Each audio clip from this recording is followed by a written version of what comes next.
स्वागत है PTC news ਵਿੱਚ ਸਾਰੇ ਦਰਸ਼ਕਾਂ ਦਾ। ਮੈਂ ਹਰਪ੍ਰੀਤ ਸਿੰਘ ਵਿਚਾਰ ਤਕਰਾਰ ਲੈ ਕੇ ਇੱਕ ਵਾਰ ਫਿਰ ਤੋਂ ਤੁਹਾਡੇ ਸਾਹਮਣੇ ਹਾਜ਼ਰ ਹਾਂ।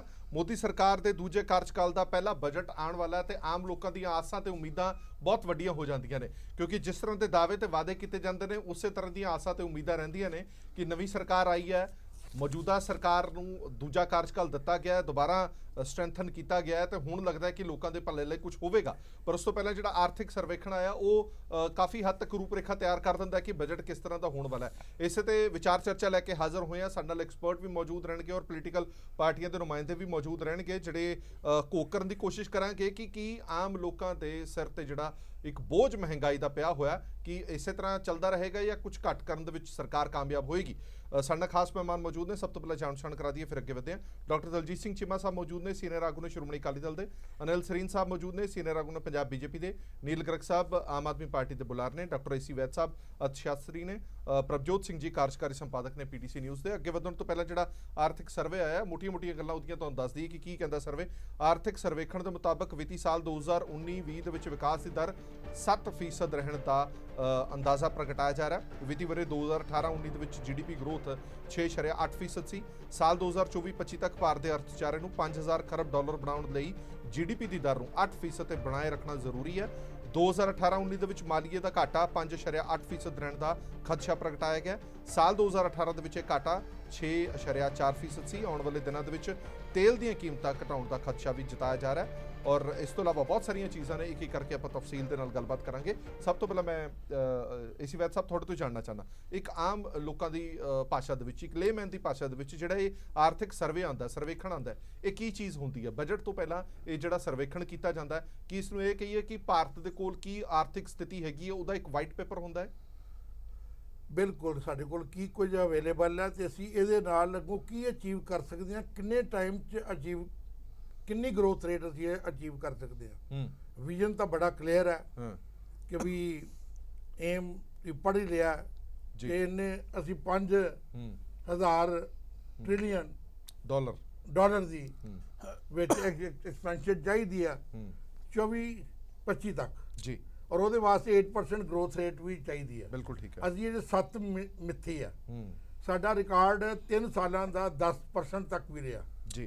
ਤੇ ਇਹਦਾ ਮਤਲਬ ਇਹ ਕਿ ਥੋੜਾ ਜਿਹਾ ਅਸੀਂ ਕੌਸ਼ੀਅਸ ਹੋ ਕੇ ਇਹ ਸਰਵੇ ਦਿੱਤਾ 10%। ਜਿਹੜੀ ਚੀਜ਼ ਇੱਕ ਵਾਰੀ ਅਚੀਵ ਕਰ ਲਈ ਹੋਏ ਨਾ, ਜਿਹੜਾ ਜੰਪ ਮਾਰ ਲਿਆ ਹੋਵੇ ਤੇ ਉਹਨਾਂ ਉਹਦੇ ਆਲੇ ਦੁਆਲੇ ਰਹਿਣਾ ਚੰਗਾ ਹੁੰਦਾ, ਮਾੜਾ ਨਹੀਂ ਹੁੰਦਾ। ਪਰ ਚਲੋ ਐਜ਼ ਏ ਪ੍ਰੀਕਾਸ਼ਨਰੀ ਚੰਗਾ ਗਰੋਥ ਰੇਟ ਜ਼ਿਆਦਾ ਹੋ ਜਾਏ। ਤੁਹਾਨੂੰ ਲੱਗਦਾ ਹੈ ਕਿ ਇਸ ਤੋਂ ਜ਼ਿਆਦਾ ਹੋ ਸਕਦੀ ਹੈ? 100% ਜ਼ਿਆਦਾ ਹੋਏਗੀ। 7% ਤੋਂ ਉੱਪਰ ਜਾਵਾਂਗੇ ਅਸੀਂ। 8.5-9 ਦੇ ਵਿੱਚ ਇੰਡੀਅਨ ਇਕਨੋਮੀ ਗਰੋ ਕਰੇਗੀ in the next 5 years. So there are very good prospects for Indian economy to grow. ਸਭ ਤੋਂ ਵਧੀਆ ਜਿਹੜਾ ਕੰਮ ਕੀਤਾ ਇਹਦੇ ਵਿੱਚ ਉਹ ਇਹ ਹੈ ਕਿ ਜਿਹੜਾ ਡਾਟੇ ਨੂੰ ਪਬਲਿਕ ਗੁੱਡ ਬਣਾਤਾ। ਐਟਲੀਸਟ ਹੁਣ ਡਾਟੇ ਨਾਲ ਮੈਨੂਪੂਲੇਸ਼ਨ ਤੇ ਮਿਸ ਕੈਲਕੂਲੇਸ਼ਨ ਤੇ ਜਿਹੜਾ ਹਾਰਰ ਕ੍ਰੀਏਟ ਕੀਤਾ ਜਾਂਦਾ ਹੈ, ਉੱਪਰ ਕਰਤਾ ਨੀਚੇ ਕਰ ਦਿੱਤਾ, ਉਹ ਐਟਲੀਸਟ ਇੱਕ ਪਬਲਿਕ ਗੁੱਡ ਬਣਨ ਦੇ ਨਾਲ ਬਹੁਤ ਵਧੀਆ ਸਟੈਪ ਲਿਆ। ਸ਼ਾਬਾਸ਼ੀ ਹੈ ਇਸ ਯੰਗ ਸਟਾਰਸ ਨੂੰ। ਬਾਕੀ ਦੇਖੋ, ਗੱਲ ਇਹ ਹੈ ਕਿ ਅਜੇ ਤੱਕ ਅਸੀਂ ਐਗਰੀਕਲਚਰ 'ਚ ਵੀ, ਇੰਡਸਟਰੀ 'ਚ ਵੀ ਡਾਊਨ ਹਾਂ, ਪਰ ਸਾਡੇ 'ਚ ਪੋਟੈਂਸ਼ੀਅਲ ਹੈਗਾ ਔਰ ਉਹ ਪੋਟੈਂਸ਼ੀਅਲ ਦਾ ਯੂਟਿਲਾਈਜ਼ ਕਰਨਾ ਬੜਾ ਜ਼ਰੂਰੀ ਹੈ। ਅੱਛਾ, ਜਦੋਂ ਚਲੋ ਮੈਂ ਆંકੜੇ ਦੀ ਖੇਡ ਤੋਂ ਥੋੜਾ ਜਿਹਾ ਪਰਾਂ ਹੋ ਕੇ ਚੱਲਦਾ, ਜਦੋਂ ਅਸੀਂ ਇਸ ਤਰ੍ਹਾਂ ਦੇ ਆંકੜੇ ਦੇਖਦੇ ਹਾਂ, ਤੁਸੀਂ ਵੀ ਕਿਹਾ ਕਿ ਜੀਡੀਪੀ ਬੜੀ ਵਧੀਆ ਚੱਲ ਰਹੀ ਹੈ, ਪਰ ਜਦੋਂ ਅਸੀਂ ਗਰਾਊਂਡ ਤੇ ਦੇਖਦੇ ਹਾਂ, ਜਦੋਂ ਅਸੀਂ ਲੋਕਾਂ ਨਾਲ ਗੱਲਬਾਤ ਕਰਦੇ ਹਾਂ, ਨੌਜਵਾਨ ਕਹਿੰਦਾ ਮੇਰੇ ਕੋਲ ਰੁਜ਼ਗਾਰ ਨਹੀਂ, ਕਿਸਾਨ ਕਹਿੰਦਾ ਕਿ ਮੈਂ ਫਾਹੇ ਲੱਗਾ ਨਸ਼ਿਆਂ ਦੇ ਵਿੱਚ, ਗਰੀਬੀ ਦੇ ਵਿੱਚ, ਇਹ ਸਾਰੀਆਂ ਚੀਜ਼ਾਂ ਸਾਈਮਲਟੇਨੀਅਸ ਇਹਦੇ ਨਾਲ ਚੱਲੀ ਜਾਂਦੀਆਂ। ਫਿਰ ਜਿਹੜੇ ਆંકੜੇ ਨੇ ਤੇ ਜਿਹੜੀ ਮੌਜੂਦਾ ਗਰਾਊਂਡ ਦੀ ਸਥਿਤੀ ਹੈ, ਇਹਨਾਂ ਦੋਵਾਂ ਦੇ ਵਿੱਚ ਐਡਾ ਅੰਤਰ ਕਿਉਂ ਨਜ਼ਰ ਆਉਂਦਾ? ਮੈਂ ਇੱਕ ਗੱਲ ਦੱਸਣਾ, ਜਦੋਂ ਤੁਸੀਂ ਕਿਸੇ ਨੂੰ ਕੋਈ ਦੇਣਾ ਸ਼ੁਰੂ ਕਰ ਦਿੰਦੇ ਹੋ ਨਾ ਤੇ ਉਹਨਾਂ ਹੀ ਉਹ ਭੁੱਖਾ ਹੋਈ ਜਾਂਦਾ, ਉਹਨਾਂ ਗਰੀਬ ਹੋਈ ਜਾਂਦਾ। ਇਹ ਜਿੰਨੀ ਸਬਸਿਡੀ, ਪ੍ਰੋਟੈਕਸ਼ਨ, ਇਹ ਜਦ ਤੱਕ ਖੇਲ ਚੱਲਣਗੀਆਂ ਕਦੀ ਕੋਈ ਨਹੀਂ ਕਹੇਗਾ ਕਿ ਮੈਂ ਸੈਟਿਸਫਾਈਡ ਹਾਂ। ਚਾਹੇ ਉਹਨੂੰ ਜੋ ਮਰਜ਼ੀ ਦੇ ਦਿਓ, ਘਰ ਬਣਾ ਕੇ ਦੇ ਦਿਓ, ਇਨਕਮ ਫਿਕਸ ਕਰ ਦਿਓ, ਫਿਰ ਵੀ ਕਹੇਗਾ ਮੇਰੇ ਬੱਚੇ ਭੁੱਖੇ ਨੇ। ਥੋੜਾ ਜਿਹਾ ਸਾਨੂੰ ਉਹਦੀ ਜ਼ਿੰਮੇਵਾਰੀ ਵੀ ਤਾਂ ਸਰਕਾਰਾਂ ਦੀ ਹੋਈ ਹੈ ਨਾ ਸਰ। ਫੇਜ਼ਿਸ ਦੇ ਵਿੱਚ ਦਿਓ, ਇੱਕ ਟਾਰਗੇਟ ਫਿਕਸ ਕਰੋ ਕਿ ਵੀ ਆਪਾਂ 2 ਸਾਲ ਵਾਸਤੇ, 5 ਸਾਲ ਵਾਸਤੇ, 10 ਸਾਲ ਵਾਸਤੇ ਦੇਣਾ। ਉਸ ਤੋਂ ਬਾਅਦ ਨੋ ਯੂ ਟਰਨ। ਅਸੀਂ ਮੈਂ ਹੁਣ ਨਹੀਂ ਕਹਿ ਰਿਹਾ ਜੀ ਆਪਾਂ ਸ਼ੁਰੂ ਤੋਂ ਯੂ ਟਰਨ ਲੈ ਰਹੇ ਹਾਂ। ਸਮਝ ਗਿਆ ਮੈਂ ਤੁਹਾਡੀ। ਜੋ ਦੀ ਇੰਡੀਪੈਂਡੈਂਸ ਹੋਈ ਹੈ ਅਸੀਂ ਤਬਕਿਆਂ ਨੂੰ ਉਠਾਉਣਾ ਚਾਹੁੰਦੇ ਹਾਂ। ਸਾਡੇ ਭਰਾ ਦਿਓ, ਸਾਡੇ ਕੰਟਰੀਮੈਨ ਨੇ, ਸਾਡਾ ਸਭ ਦਾ ਫਰਜ਼ ਬਣਦਾ। And progress and prosperity must trickle down. It must come down to the poorest of poor। ਠੀਕ ਹੈ, ਮੈਂ ਆਂਦਾ ਵਾਪਸ ਆਣਾ ਤੁਹਾਡੇ ਕੋਲ। ਮੈਂ ਸਰੀਨ ਸਾਹਿਬ ਕੋਲ ਚੱਲਦਾ। ਸਰੀਨ ਸਾਹਿਬ, ਬੜਾ ਵੱਡਾ ਭਰੋਸਾ ਮੁਲਕ ਦੀ ਜਨਤਾ ਨੇ ਤੁਹਾਡੀ ਪਾਰਟੀ ਤੇ ਜਤਾਇਆ। ਪ੍ਰਧਾਨ ਮੰਤਰੀ ਸਾਹਿਬ ਨੂੰ ਦੁਬਾਰਾ ਫਿਰ ਸੱਤਾ ਸੌਂਪੀ ਹੈ। ਦੂਜੇ ਕਾਰਜਕਾਲ ਦਾ ਪਹਿਲਾ ਬਜਟ ਜਾਰੀ ਹੋਣ ਵਾਲਾ। ਬੜੀਆਂ ਆਸਾਂ ਤੇ ਉਮੀਦਾਂ ਨੇ। ਜਿਸ ਤਰ੍ਹਾਂ ਦਾ ਆਰਥਿਕ ਸਰਵੇਖਣ ਦੇਖਦੇ ਆ ਤਾਂ ਸਾਡੇ ਮਾਹਿਰ ਕਹਿੰਦੇ ਨੇ ਕਿ ਆਰਥਿਕ ਸਰਵੇਖਣ ਤਾਂ ਬੜਾ ਵਧੀਆ ਲੱਗ ਰਿਹਾ। ਹਾਲਾਂਕਿ ਨਾਪ ਤੋਲ ਕੇ ਚੱਲ ਰਹੀ ਹੈ ਸਰਕਾਰ, ਜ਼ਿਆਦਾ ਵੱਡੇ ਦਾਅਵੇ ਤੇ ਵਾਅਦੇ ਨਹੀਂ ਕਰ ਰਹੀ। ਤੁਹਾਨੂੰ ਲੱਗਦਾ ਹੈ ਕਿ ਇਸ ਵਾਰ ਜਿਹੜੀਆਂ ਉਮੀਦਾਂ ਤੇ ਆਸਾਂ ਦੇ ਨਾਲ ਵੋਟ ਪਾਈ ਗਈ ਹੈ, ਉਹਨਾਂ ਉਮੀਦਾਂ ਤੇ ਆਸਾਂ ਤੇ ਪੂਰੇ ਖਰੇ ਉਤਰੋਗੇ ਜਾਂ ਇਹ ਜਿਹੜਾ ਬਜਟ ਖਰਾ ਉਤਰੇਗਾ? ਹਰਪ੍ਰੀਤ ਜੀ, ਜਿਵੇਂ ਕਿ ਮੇਰੇ ਸਾਥੀ ਨੇ ਕਿਹਾ ਕਿ ਬੜਾ ਅੱਛਾ ਆਰਥਿਕ ਸਰਵੇਖਣ ਆਇਆ ਹੈਗਾ, ਔਰ ਮੈਂ ਤੁਹਾਨੂੰ ਇਹ ਵਿਸ਼ਵਾਸ ਦਿਲਾਨਾ ਕਿ ਸਾਡੀ ਸਰਕਾਰ ਨੇ ਜਿਹੜੇ ਵਾਅਦੇ ਕੀਤੇ ਨੇ ਉਹਨਾਂ ਨੂੰ ਪੂਰਾ ਕਰਨ ਵਾਸਤੇ ਦੇਸ਼ ਦੇ ਵਿੱਚ ਰਹਿਣ ਵਾਲੇ ਹਰ ਮਜ਼ਦੂਰ, ਕਿਸਾਨ, ਗਰੀਬ, ਇੰਡਸਟਰੀਅਲਿਸਟ, ਛੋਟਾ ਵਪਾਰੀ, ਵੱਡਾ ਵਪਾਰੀ, ਹਰ ਇੱਕ ਵਿਅਕਤੀ ਦਾ ਧਿਆਨ ਰੱਖਦੇ ਹੋਏ ਇਹ ਜਿਹੜਾ ਬਜਟ ਜਿਹੜਾ ਆਏਗਾ, ਤਾਂ ਕਿ ਜਿਹੜਾ ਵਿਸ਼ਵਾਸ ਜਨਤਾ ਨੇ ਸਾਡੇ 'ਚ ਦਿੱਤਾ ਹੈਗਾ ਅਸੀਂ ਉਸ ਵਿਸ਼ਵਾਸ ਤੇ ਖਰੇ ਉਤਰ ਸਕੀਏ। ਔਰ ਇਸ ਗੱਲ ਦਾ ਅੰਦਾਜ਼ਾ ਤੁਸੀਂ ਪਹਿਲੀ ਜਿਹੜੀ ਸਾਡੀ ਕੈਬਨਿਟ ਦੀ ਮੀਟਿੰਗ ਹੋਈ ਹੈ ਜੀ, ਉੱਥੋਂ ਹੀ ਅੰਦਾਜ਼ਾ ਲਗਾ ਸਕਦੇ ਹੋ ਕਿ ਜਿੱਥੇ ਜਿਹੜੇ ਸਾਡੇ ਡਿਫੈਂਸ ਦੇ ਵਿੱਚ ਬੱਚੇ ਜਿਹੜੇ ਸ਼ਹੀਦ ਹੋ ਜਾਂਦੇ ਸੀ, ਉਹਨਾਂ ਬੱਚਿਆਂ ਦੀ ਸਕਾਲਰਸ਼ਿਪ ਨੂੰ ਵਧਾਇਆ। ਉਹਦੇ ਨਾਲ ਨਾਲ ਜਿਹੜੀ ਪੁਲਿਸ ਦੇ ਵਿੱਚ ਜਿਹੜੇ ਸ਼ਹੀਦ ਹੋ ਜਾਂਦੇ ਸੀਗੇ, ਉਹ ਪਹਿਲਾਂ ਉਹਦੇ 'ਚ ਕਵਰ ਨਹੀਂ ਸੀ ਹੁੰਦੇ, ਅਸੀਂ ਉਹਨਾਂ ਨੂੰ ਵੀ ਉਹਦੇ ਵਿੱਚ ਬੱਚਿਆਂ ਨੂੰ ਸਕਾਲਰਸ਼ਿਪ ਜਿਹੜੀ ਗਈ ਹੈ ਉਹ ਵਧਾਈ ਵੀ, ਔਰ ਉਹਨਾਂ ਨੂੰ ਇਨਕਲੂਡ ਵੀ ਕੀਤਾ ਪੁਲਿਸ ਦੇ। ਉਹਦੇ ਇਲਾਵਾ ਅਸੀਂ ਕਿਸਾਨਾਂ ਵਾਸਤੇ ਵੀ ਜਿਹੜਾ ਹੈਗਾ ਵੈ, ਅਸੀਂ ਉਹਨਾਂ ਨੂੰ 6000 ਰੁਪਇਆ ਜਿਹੜਾ ਸਾਲ ਦਾ ਦੇਣ ਦੀ ਸਨਮਾਨ ਨਿਧੀ ਗੱਲ ਕੀਤੀ ਹੈ ਜੀ। ਉਹ ਪਹਿਲਾਂ ਜਿਹੜੇ ਕਿਸਾਨ ਸੀਗੇ ਉਹਨਾਂ 5 ਏਕੜ ਤੱਕ ਦੇ ਉਹਦੀ ਥਾਂ ਤੇ ਪੂਰੇ ਸਾਰੇ ਕਿਸਾਨਾਂ ਨੂੰ ਅਸੀਂ ਦੇਣ ਦੀ ਗੱਲ ਕੀਤੀ। ਉਹਦੇ ਇਲਾਵਾ ਅਸੀਂ 1 ਲੱਖ ਰੁਪਏ ਤੱਕ ਦਾ ਇੰਟਰਸਟ ਫ੍ਰੀ ਲੋਨ ਕਿਸਾਨ ਨੂੰ ਦੇਣ ਦੀ ਗੱਲ ਕੀਤੀ। ਅਸੀਂ ਉਹਦੇ ਇਲਾਵਾ ਪੈਨਸ਼ਨ ਜਿਹੜੀ ਹੈਗੀ ਹੈ ਕਿਸਾਨ ਨੂੰ, ਜਿਹੜਾ ਕਿ ਅੱਜ ਪਹਿਲੀ ਵਾਰੀ ਦੇਸ਼ ਦੇ ਇਤਿਹਾਸ 'ਚ ਹੋ ਰਿਹਾ, ਜਿਹੜਾ ਕਿ ਅਸੀਂ ਕਦੇ ਸੋਚਦੇ ਸੀ ਕਿ ਇਹ ਯੂਰੋਪੀਅਨ ਕੰਟਰੀਜ਼ ਜਾਂ ਫੋਰਨ ਦੀ ਕੰਟਰੀਜ਼ ਦੇ ਵਿੱਚ ਪੈਨਸ਼ਨ ਯੋਜਨਾ ਹੁੰਦੀ ਹੈ, ਹਿੰਦੁਸਤਾਨ ਦੀ ਇੰਨੀ ਆਬਾਦੀ ਹੈ ਕਿੱਥੋਂ ਹੋ ਪਾਏਗੀ? ਚਾਹੇ ਅਨਆਰਗੇਨਾਈਜ਼ਡ ਸੈਕਟਰ ਦਾ ਮਜ਼ਦੂਰ ਹੈ, ਚਾਹੇ ਉਹ ਕਿਸਾਨ ਹੈ, ਚਾਹੇ ਉਹ ਟ੍ਰੇਡਰ ਹੈ, ਇਹ ਸਾਰਿਆਂ ਨੂੰ ਜਿਹੜਾ ਹੈਗਾ ਵੈ 60 ਸਾਲ ਦੀ ਉਮਰ ਦੇ ਬਾਅਦ ਪੈਨਸ਼ਨ ਮਿਲੇ, ਇਹਦੀ ਵਿਵਸਥਾ ਸਾਡੀ ਸਰਕਾਰ ਨੇ ਕੀਤੀ ਹੈ। ਇਹਦੇ ਇਲਾਵਾ ਅਸੀਂ ਦੇਖਦੇ ਸੀਗੇ ਕਿ ਸਾਡੇ ਜਿਹੜੇ ਲਾਈਵ ਸਟਾਕ ਸੀਗਾ, ਪਸ਼ੂ ਸੀਗੇ, ਉਹ ਬਿਮਾਰੀਆਂ ਦਾ ਸ਼ਿਕਾਰ ਹੋ ਜਾਂਦੇ ਸੀਗੇ। ਸੈਂਟਰ ਪੈਸਾ ਭੇਜਦਾ ਸੀਗਾ, ਸਟੇਟ ਆਪਣੀ ਕੰਟਰੀਬਿਊਸ਼ਨ ਨਹੀਂ ਦੇ ਪਾਉਂਦੀ ਸੀ, ਔਰ ਉਹਦੇ ਕਰਕੇ ਉਹ ਸਕੀਮ ਇੰਪਲੀਮੈਂਟ ਨਹੀਂ ਸੀ ਹੁੰਦੀ। ਪਹਿਲੀ ਮੀਟਿੰਗ ਤੇ ਕੈਬਨਿਟ ਦੇ ਵਿੱਚ ਸਾਡੀ ਸਰਕਾਰ ਨੇ ਨਿਰਣਾ ਕੀਤਾ ਕਿ ਅਸੀਂ ਉਹਦਾ ਟੀਕਾਕਰਨ, ਜੋ ਵੀ ਉਹਦੀ ਦਵਾਈਆਂ ਦਾ ਖਰਚਾ ਹੋਏਗਾ, 100% ਕੇਂਦਰ ਸਰਕਾਰ ਉਹਦਾ ਵਾਹਨ ਕਰੇਗੀ, ਤਾਂ ਕਿ ਸਾਡੇ ਕਿਸਾਨ ਕਿਸੇ ਤਰੀਕੇ ਦੇ ਨਾਲ ਲਾਈਵ ਸਟਾਕ ਜਿਹੜਾ ਰੱਖਦੇ ਨੇ ਨਾਲ ਉਹਨਾਂ ਨੂੰ ਕਿਸੇ ਤਰ੍ਹਾਂ ਦੀ ਤਕਲੀਫ ਨਾ ਆਵੇ, ਮੈਂ ਵਾਪਸ ਆਣਾ, ਬਿਮਾਰੀਆਂ ਨਾਲ ਆਇਆ। ਸੋ ਇਸ ਤਰੀਕੇ ਦੇ ਨਾਲ ਫਿਰ ਵਾਪਸ ਆ ਜਾਣਾ। ਪਹਿਲੇ ਦਿਨ ਜਦੋਂ ਸਾਡੀ ਸਰਕਾਰ ਆਈ ਉਸੇ ਦਿਨ ਤੋਂ ਹੀ ਪਬਲਿਕ ਦੇ ਕੰਮ ਸ਼ੁਰੂ ਕਰ ਗਏ। ਠੀਕ ਹੈ ਚੀਮਾ ਸਾਹਿਬ, ਆਮ ਤੌਰ ਤੇ ਇੱਕ ਧਾਰਨਾ ਵੀ ਹੈਗੀ ਲੋਕਾਂ ਦੇ ਵਿੱਚ ਵੀ ਕਿ ਕਿਸੇ ਵੀ ਸਰਕਾਰ ਦਾ ਆਖਰੀ ਬਜਟ ਤੇ ਕਿਸੇ ਵੀ ਸਰਕਾਰ ਦਾ ਪਹਿਲਾ ਬਜਟ ਬੜਾ ਜ਼ਮੀਨ ਅਸਮਾਨ ਦਾ ਫਰਕ ਹੁੰਦਾ। ਆਖਰੀ ਬਜਟ ਦੇ ਵਿੱਚ ਪੂਰੀ ਕੋਸ਼ਿਸ਼ ਕੀਤੀ ਜਾਂਦੀ ਕਿ ਸਭ ਕੁਝ ਦੇ ਦਿਓ, ਤੇ ਪਹਿਲੇ ਬਜਟ ਦੇ ਵਿੱਚ ਕੋਸ਼ਿਸ਼ ਕੀਤੀ ਜਾਂਦੀ ਹੈ ਕਿ ਆਖਿਰ ਤੱਕ ਸਮਾਨ ਬਚਾ ਕੇ ਰੱਖੋ। ਨਹੀਂ, ਗੱਲ ਇਹ ਹੈ ਕਿ ਇਹ ਹੁੰਦਾ ਵੈਸੇ ਪ੍ਰੈਕਟੀਕਲੀ ਇਦਾਂ ਹੀ ਹੈ, ਇਹਦੇ 'ਚ ਕੋਈ ਇਹ ਨਹੀਂ ਮੈਂ ਕਹਿੰਦਾ ਕਿ ਨਹੀਂ ਹੁੰਦਾ, ਪਰ ਮੋਦੀ ਸਾਹਿਬ ਨੇ ਆਪਣੀ ਜਿਹੜੀ ਵਰਕਿੰਗ ਪਿਛਲੇ 5 ਸਾਲ ਦੀ ਹੈ ਉਹਦੇ 'ਚ ਆਮ ਪੋਲੀਟੀਸ਼ੀਅਨ ਨਾਲੋਂ ਫਰਕ ਜ਼ਰੂਰ ਰੱਖਿਆ। ਕਿਉਂਕਿ ਇੱਕ ਜਿਹੜੀ ਹਮੇਸ਼ਾ ਖੁਸ਼ ਕਰਨ ਦੀ ਕੋਸ਼ਿਸ਼ ਹੁੰਦੀ ਹੈ, ਉਹਨੂੰ ਨਾ ਰੱਖ ਕੇ ਸਖਤ ਫੈਸਲੇ ਲੈਣ ਦੀ ਆਦਤ ਜਿਹੜੀ ਹੈ ਉਹ ਉਹਨਾਂ ਨੂੰ ਪਹਿਲਾਂ ਹੈ, ਔਰ ਉਹ ਮੈਂ ਉਮੀਦ ਕਰਦਾ ਕਿ ਅੱਗੇ ਵੀ ਉਸੇ ਤਰੀਕੇ ਹੀ ਉਹਨਾਂ ਨੇ ਚੱਲਣਾ ਹੈ। ਕਿਉਂਕਿ ਜਿਹੜੀ ਮੋਦੀ ਸਾਹਿਬ ਦੀ ਪਾਲਿਸੀ ਹੈ ਕਿ ਨੇਸ਼ਨ ਨੂੰ ਅੱਗੇ ਰੱਖਣਾ, ਇੱਕ ਫੀਲਿੰਗ ਜਿਹੜੀ ਦੇਸ਼ ਦੇ ਵਿੱਚ ਉਹਨਾਂ ਨੇ ਲਿਆਂਦੀ ਹੈ ਬੜੀ ਜਿਹੜੀ ਦੇਰ ਬਾਅਦ ਜੀ। ਆਜ਼ਾਦੀ ਦੇ ਟਾਈਮ ਦੇ ਉੱਤੇ ਜਿਹੜੀ ਚੀਜ਼ ਸਾਡੇ ਲੀਡਰ ਹਮੇਸ਼ਾ ਅੱਗੇ ਰੱਖਦੇ ਹੁੰਦੇ ਸੀ, ਉਹ ਚੀਜ਼ ਹੌਲੀ ਹੌਲੀ ਘਟ ਗਈ ਸੀ। ਉਸ ਪਾਸੇ ਫੋਕਸ ਜਿਹੜਾ ਮੋਦੀ ਸਾਹਿਬ ਨੇ ਲਿਆਉਣਾ ਲੋਕਾਂ ਦਾ, ਇਸ ਗੱਲ ਦਾ ਕ੍ਰੈਡਿਟ ਉਹਨਾਂ ਨੂੰ ਜਾਂਦਾ। ਪਰ ਉਨੀ ਕੀ ਜਿਹੜੀ ਤੁਹਾਡੀ ਗੱਲ ਹੈ ਉਹ ਠੀਕ ਹੁੰਦਾ ਕਿ ਜਦੋਂ ਇਲੈਕਸ਼ਨ ਈਅਰ ਹੁੰਦਾ ਉਦੋਂ ਜਿਹੜੇ ਬਹੁਤ ਜ਼ਿਆਦਾ ਸਖਤ ਫੈਸਲੇ ਨਹੀਂ ਲਏ ਜਾਂਦੇ ਜਿਹੜੇ ਕਿ ਪਹਿਲੇ ਸਾਲਾਂ ਦੇ ਵਿੱਚ ਸਰਕਾਰਾਂ ਦੇ ਹੁੰਦੇ ਨੇ। ਔਰ ਮੈਂ ਸਮਝਦਾ ਕਿ ਪਿਛਲੇ 5 ਸਾਲ ਜਿਹੜੇ ਮੋਦੀ ਸਾਹਿਬ ਨੇ ਚੰਗੇ ਫੈਸਲੇ ਲਏ ਸੀਗੇ, ਉਹਦੀ ਰਿਫਲੈਕਸ਼ਨ ਵੀ ਜਿਹੜੀ ਹੈ ਉਹ ਇਕਨੋਮਿਕ ਸਰਵੇ ਦੇ ਵਿੱਚ ਕਿਸੇ ਨਾ ਕਿਸੇ ਰੂਪ ਦੇ ਵਿੱਚ ਸਾਨੂੰ ਨਜ਼ਰ ਆਉਂਦੀ ਹੈ ਕਿ ਸਾਡੀ ਇਕਨੋਮੀ ਜਿਹੜੀ ਬੜੀ ਡਾਵਾਡੋਲ ਹੋ ਗਈ ਸੀਗੀ ਜੀ। ਇਸ ਵੇਲੇ ਮਾਈਕਰੋ ਲੈਵਲ ਤੇ ਵੀ ਮੈਕਰੋ ਲੈਵਲ ਤੇ ਵੀ ਇੱਕ ਸਟੈਬਲਾਈਜੇਸ਼ਨ ਦਾ ਫੈਕਟਰ ਜਿਹੜਾ ਇਕਨੋਮੀ ਦੇ ਵਿੱਚ ਆਉਣਾ, ਇਹ ਪਿਛਲੇ 5 ਸਾਲ ਦੀ ਜਿਹੜੀ ਮੋਦੀ ਸਾਹਿਬ ਦੀ ਜਿਹੜੀ ਹੈ ਫਿਸਕਲ ਡਿਸਪਲਿਨ ਨੂੰ ਸਟ੍ਰੀਮਲਾਈਨ ਕਰਨ ਦੀ ਜਾਂ ਵੱਡੀਆਂ ਤਬਦੀਲੀਆਂ ਜਿਹੜੀਆਂ ਉਹਨਾਂ ਉਸ ਵੇਲੇ ਲਿਆਂਦੀਆਂ, ਇਹ ਉਹਦਾ ਇੱਕ ਹਿੱਸਾ। ਔਰ ਗਰੋਥ ਸਾਡੇ ਸਾਰੇ ਕਹਿੰਦੇ ਸੀ ਕਿ ਜਿਹੜੀ ਆ ਥੱਲੇ ਜਾਏਗੀ, 7% ਗਰੋਥ ਹੈ, ਕਿਉਂਕਿ ਐਡਵਾਂਸਡ ਜਿਹੜੀਆਂ ਇਕਨੋਮੀਜ਼ ਆ ਉਹ ਮੈਂ ਦੇਖ ਰਿਹਾ ਸੀ ਕਿ 2.1 ਦੇ ਉੱਤੇ ਫਿਰਦੀਆਂ। ਹਾਂਜੀ, ਉਹ ਸਾਡੇ ਨਾਲ ਤਾਂ ਚਾਈਨਾ ਹੀ ਨੇੜੇ ਆ 6.9 ਤੇ, ਬਾਕੀ ਇਸ ਗੱਲ ਦੇ ਵਿੱਚ ਸਾਡੇ ਨਾਲੋਂ ਕਾਫੀ ਪਿੱਛੇ ਆ। ਔਰ ਜਿਵੇਂ ਹੁਣ ਵੈਦ ਸਾਹਿਬ ਵੀ ਕਹਿ ਰਹੇ ਸੀ, ਜੋ ਉਹਨਾਂ ਨੇ ਐਂਟੀਸਪੇਟ ਕੀਤਾ ਕਿ 8% ਤੋਂ ਅੱਗੇ ਹੋਏਗੀ, ਟਾਰਗੇਟ ਵੀ ਗਵਰਨਮੈਂਟ ਨੇ ਹੀ ਰੱਖਿਆ। ਤੇ ਜੇ ਸਾਡੇ ਆਪਣੇ ਇਕਨੋਮਿਸਟ ਵੀ ਇਹ ਗੱਲ ਮੰਨਦੇ ਆ ਕਿ ਆਉਣ ਵਾਲੇ ਸਮੇਂ ਦੇ ਵਿੱਚ ਵੀ ਅੱਛਾ ਸਕੋਪ ਹੈ, ਤੇ ਮੈਂ ਸਮਝਦਾ ਕਿ ਇੱਕ ਚੰਗੇ ਹਾਲਾਤ ਦੇਸ਼ ਤੇ ਬਣਨੇ ਸ਼ੁਰੂ। ਅੱਛਾ, ਮੈਂ ਉਹੀ ਸਵਾਲ ਤੁਹਾਡੇ ਤੋਂ ਵੀ ਪੁੱਛਣਾ ਚਾਹੁੰਦਾ ਜਿਹੜਾ ਮੈਂ ਵੈਦ ਸਾਹਿਬ ਨੂੰ ਪੁੱਛਿਆ। ਆਮ ਲੋਕਾਂ ਦੀ ਧਾਰਨਾ, ਤੁਸੀਂ ਵੀ ਲੋਕਾਂ 'ਚ ਵਿਚਰਦੇ ਹੋ, ਸਰਕਾਰ ਦਾ ਹਿੱਸਾ ਰਹੇ ਹੋ, ਕਿ ਆਮ ਲੋਕਾਂ ਦੇ ਵਿੱਚ ਇਹ ਆਮ ਚਰਚਾ ਰਹਿੰਦੀ ਹੈ ਕਿ ਸਰਕਾਰ ਨੇ ਸਾਡੇ ਲਈ ਕੁਝ ਨਹੀਂ ਕੀਤਾ, ਸਰਕਾਰ ਵੱਡੀਆਂ ਗੱਲਾਂ ਕਰਦੀ ਹੈ, ਸਰਕਾਰ ਵੱਡੀ ਸਕੀਮਾਂ ਦੀ ਗੱਲ ਕਰਦੀ ਹੈ, ਪਰ ਗਰਾਊਂਡ ਲੈਵਲ ਤੇ ਉਹਨਾਂ ਚੀਜ਼ਾਂ ਦਾ ਅਸਰ ਦੇਖਣ ਨੂੰ ਨਹੀਂ ਮਿਲਦਾ। ਕੀ ਇਹ ਅੰਕੜੇ ਇਹ ਦੱਸਦੇ ਨੇ ਕਿ ਵਾਕਈ ਜਿਹੜੀਆਂ ਸਕੀਮਾਂ ਸ਼ੁਰੂ ਕੀਤੀਆਂ ਸੀ ਉਹਦਾ ਅਸਰ ਹੋਣਾ ਸ਼ੁਰੂ ਹੋਇਆ? ਦੇਖੋ, ਇੱਕ ਗੱਲ ਤੇ ਇਹ ਹੈ ਕਿ ਤੁਸੀਂ ਜਿਹੜਾ ਇਨਫਲੇਸ਼ਨ ਰੇਟ ਪਿਛਲੀ 5 ਸਾਲ ਦੀ ਮੋਦੀ ਸਾਹਿਬ ਦੀ ਸਰਕਾਰ ਦਾ ਦੇਖ ਲਓ, ਔਰ ਉਸ ਤੋਂ ਪਿਛਲੇ 5 ਸਾਲ ਲਗਾਤਾਰ 5 ਸਾਲ ਅੱਧਾ ਰਿਹਾ। ਔਰ ਇਹ ਸੱਚਾਈ ਵੀ ਹੈ ਕਿ ਸਾਡੀ ਇਲੈਕਸ਼ਨ ਵੀ ਹੋ ਕੇ ਹਟੀ ਹੈ ਪਾਰਲੀਮੈਂਟ ਦੇ ਹੁਣੇ ਹੀ। ਪਹਿਲੀ ਵਾਰੀ ਹੈ ਕਿ ਜਿਹੜਾ ਮਹਿੰਗਾਈ ਦਾ ਮੁੱਦਾ ਜਿਹੜਾ ਇਲੈਕਸ਼ਨ ਦੇ ਵਿੱਚ ਨਹੀਂ ਬਣ ਸਕਿਆ, ਜਿਹੜਾ ਕਿ ਆਪੋਜੀਸ਼ਨ ਪਾਰਟੀਆਂ ਵੱਲੋਂ ਹਮੇਸ਼ਾ ਪਹਿਲੇ ਦਿਨ ਤੋਂ ਲੈ ਕੇ ਜਿਹੜਾ ਮੁੱਦਾ ਹਮੇਸ਼ਾ ਬਣਾਇਆ ਜਾਂਦਾ। ਇਸ ਕਰਕੇ ਇਹ ਚੀਜ਼ ਚੈੱਕ 'ਚ ਰੱਖਣਾ ਆਪਣੇ ਆਪ ਦੇ ਵਿੱਚ ਬੜੀ ਇੱਕ ਵੱਡੀ ਪ੍ਰਾਪਤੀ ਹੈ। ਨਹੀਂ ਤਾਂ ਜਦੋਂ ਵੀ ਹਾਲਾਤ ਹੁੰਦੇ ਆ, ਇਨਫਲੇਸ਼ਨ ਨੂੰ ਵਧਾਉਣ ਵਾਲੇ ਜਿਹੜੀਆਂ ਫੋਰਸਸ ਆ ਉਹ ਬੜੀਆਂ ਪਾਵਰਫੁਲ ਹੁੰਦੀਆਂ ਜੀ, ਲੇਕਿਨ ਇਹਨਾਂ ਚੀਜ਼ਾਂ ਨੂੰ ਚੈੱਕ ਦੇ ਵਿੱਚ ਰੱਖਣਾ ਇਹ ਬੜੀ ਅੱਛੀ ਗੱਲ ਆ। ਪਰ ਸਮਝਦਾ ਕਿ ਇਹ ਲੋਕਾਂ ਵਾਸਤੇ ਹੁੰਦਾ ਸਭ ਤੋਂ ਵੱਧ। ਜੇ ਕਿਸੇ ਨੂੰ ਚੀਜ਼ ਕੋਈ ਇਫੈਕਟ ਕਰਦੀ ਹੈ ਤਾਂ ਮਹਿੰਗਾਈ ਕਰਦੀ ਹੈ, ਜਿਹੜੀ ਹਰ ਵਿਅਕਤੀ ਨੂੰ ਇਫੈਕਟ ਕਰਦੀ ਜੀ। ਔਰ ਦੂਜਾ ਜਿਹੜਾ ਇਸ ਇਕਨੋਮਿਕ ਸਰਵੇ ਦੇ ਵਿੱਚ ਜਿਹੜੀ ਇੱਕ ਸਭ ਤੋਂ ਵੱਡੀ ਗੱਲ ਹੈ ਕਿ ਬੜੀ ਦੇਰ ਬਾਅਦ ਇਸ ਦੇਸ਼ ਦੇ ਵਿੱਚ ਫਿਰ ਜਿਹੜਾ ਮਜ਼ਦੂਰ ਹੈ ਉਹਦੇ ਵਾਸਤੇ ਵੀ ਕੋਈ ਸੋਚਿਆ ਗਿਆ ਕਿ ਜਿਹੜੀ ਮਿਨੀਮਮ ਵੇਜਸ ਨੂੰ ਜਿਹੜੀ ਹੈ ਉਹ ਸਟ੍ਰੀਮਲਾਈਨ ਕਰਨ ਦੀ ਗੱਲ, ਕੋਈ ਰੋਡ ਮੈਪ ਤਿਆਰ ਕੀਤਾ ਜਾਵੇ। ਇੱਕ ਰੋਡ ਮੈਪ ਉਹਦੇ ਵਾਸਤੇ ਵੀ ਤੈਅ ਹੋ ਰਿਹਾ, ਜਾਂ ਵੇਜ ਕੋਡ ਵੀ ਜਿਹੜਾ ਹੈਗਾ ਕੈਬਨਿਟ ਨੇ ਪਾਸ ਕੀਤਾ ਜੀ, ਉਹਦੀ ਵੀ ਕਲੈਰਿਟੀ ਇੱਕ ਦੋ ਦਿਨਾਂ 'ਚ ਆ ਜਾਏਗੀ।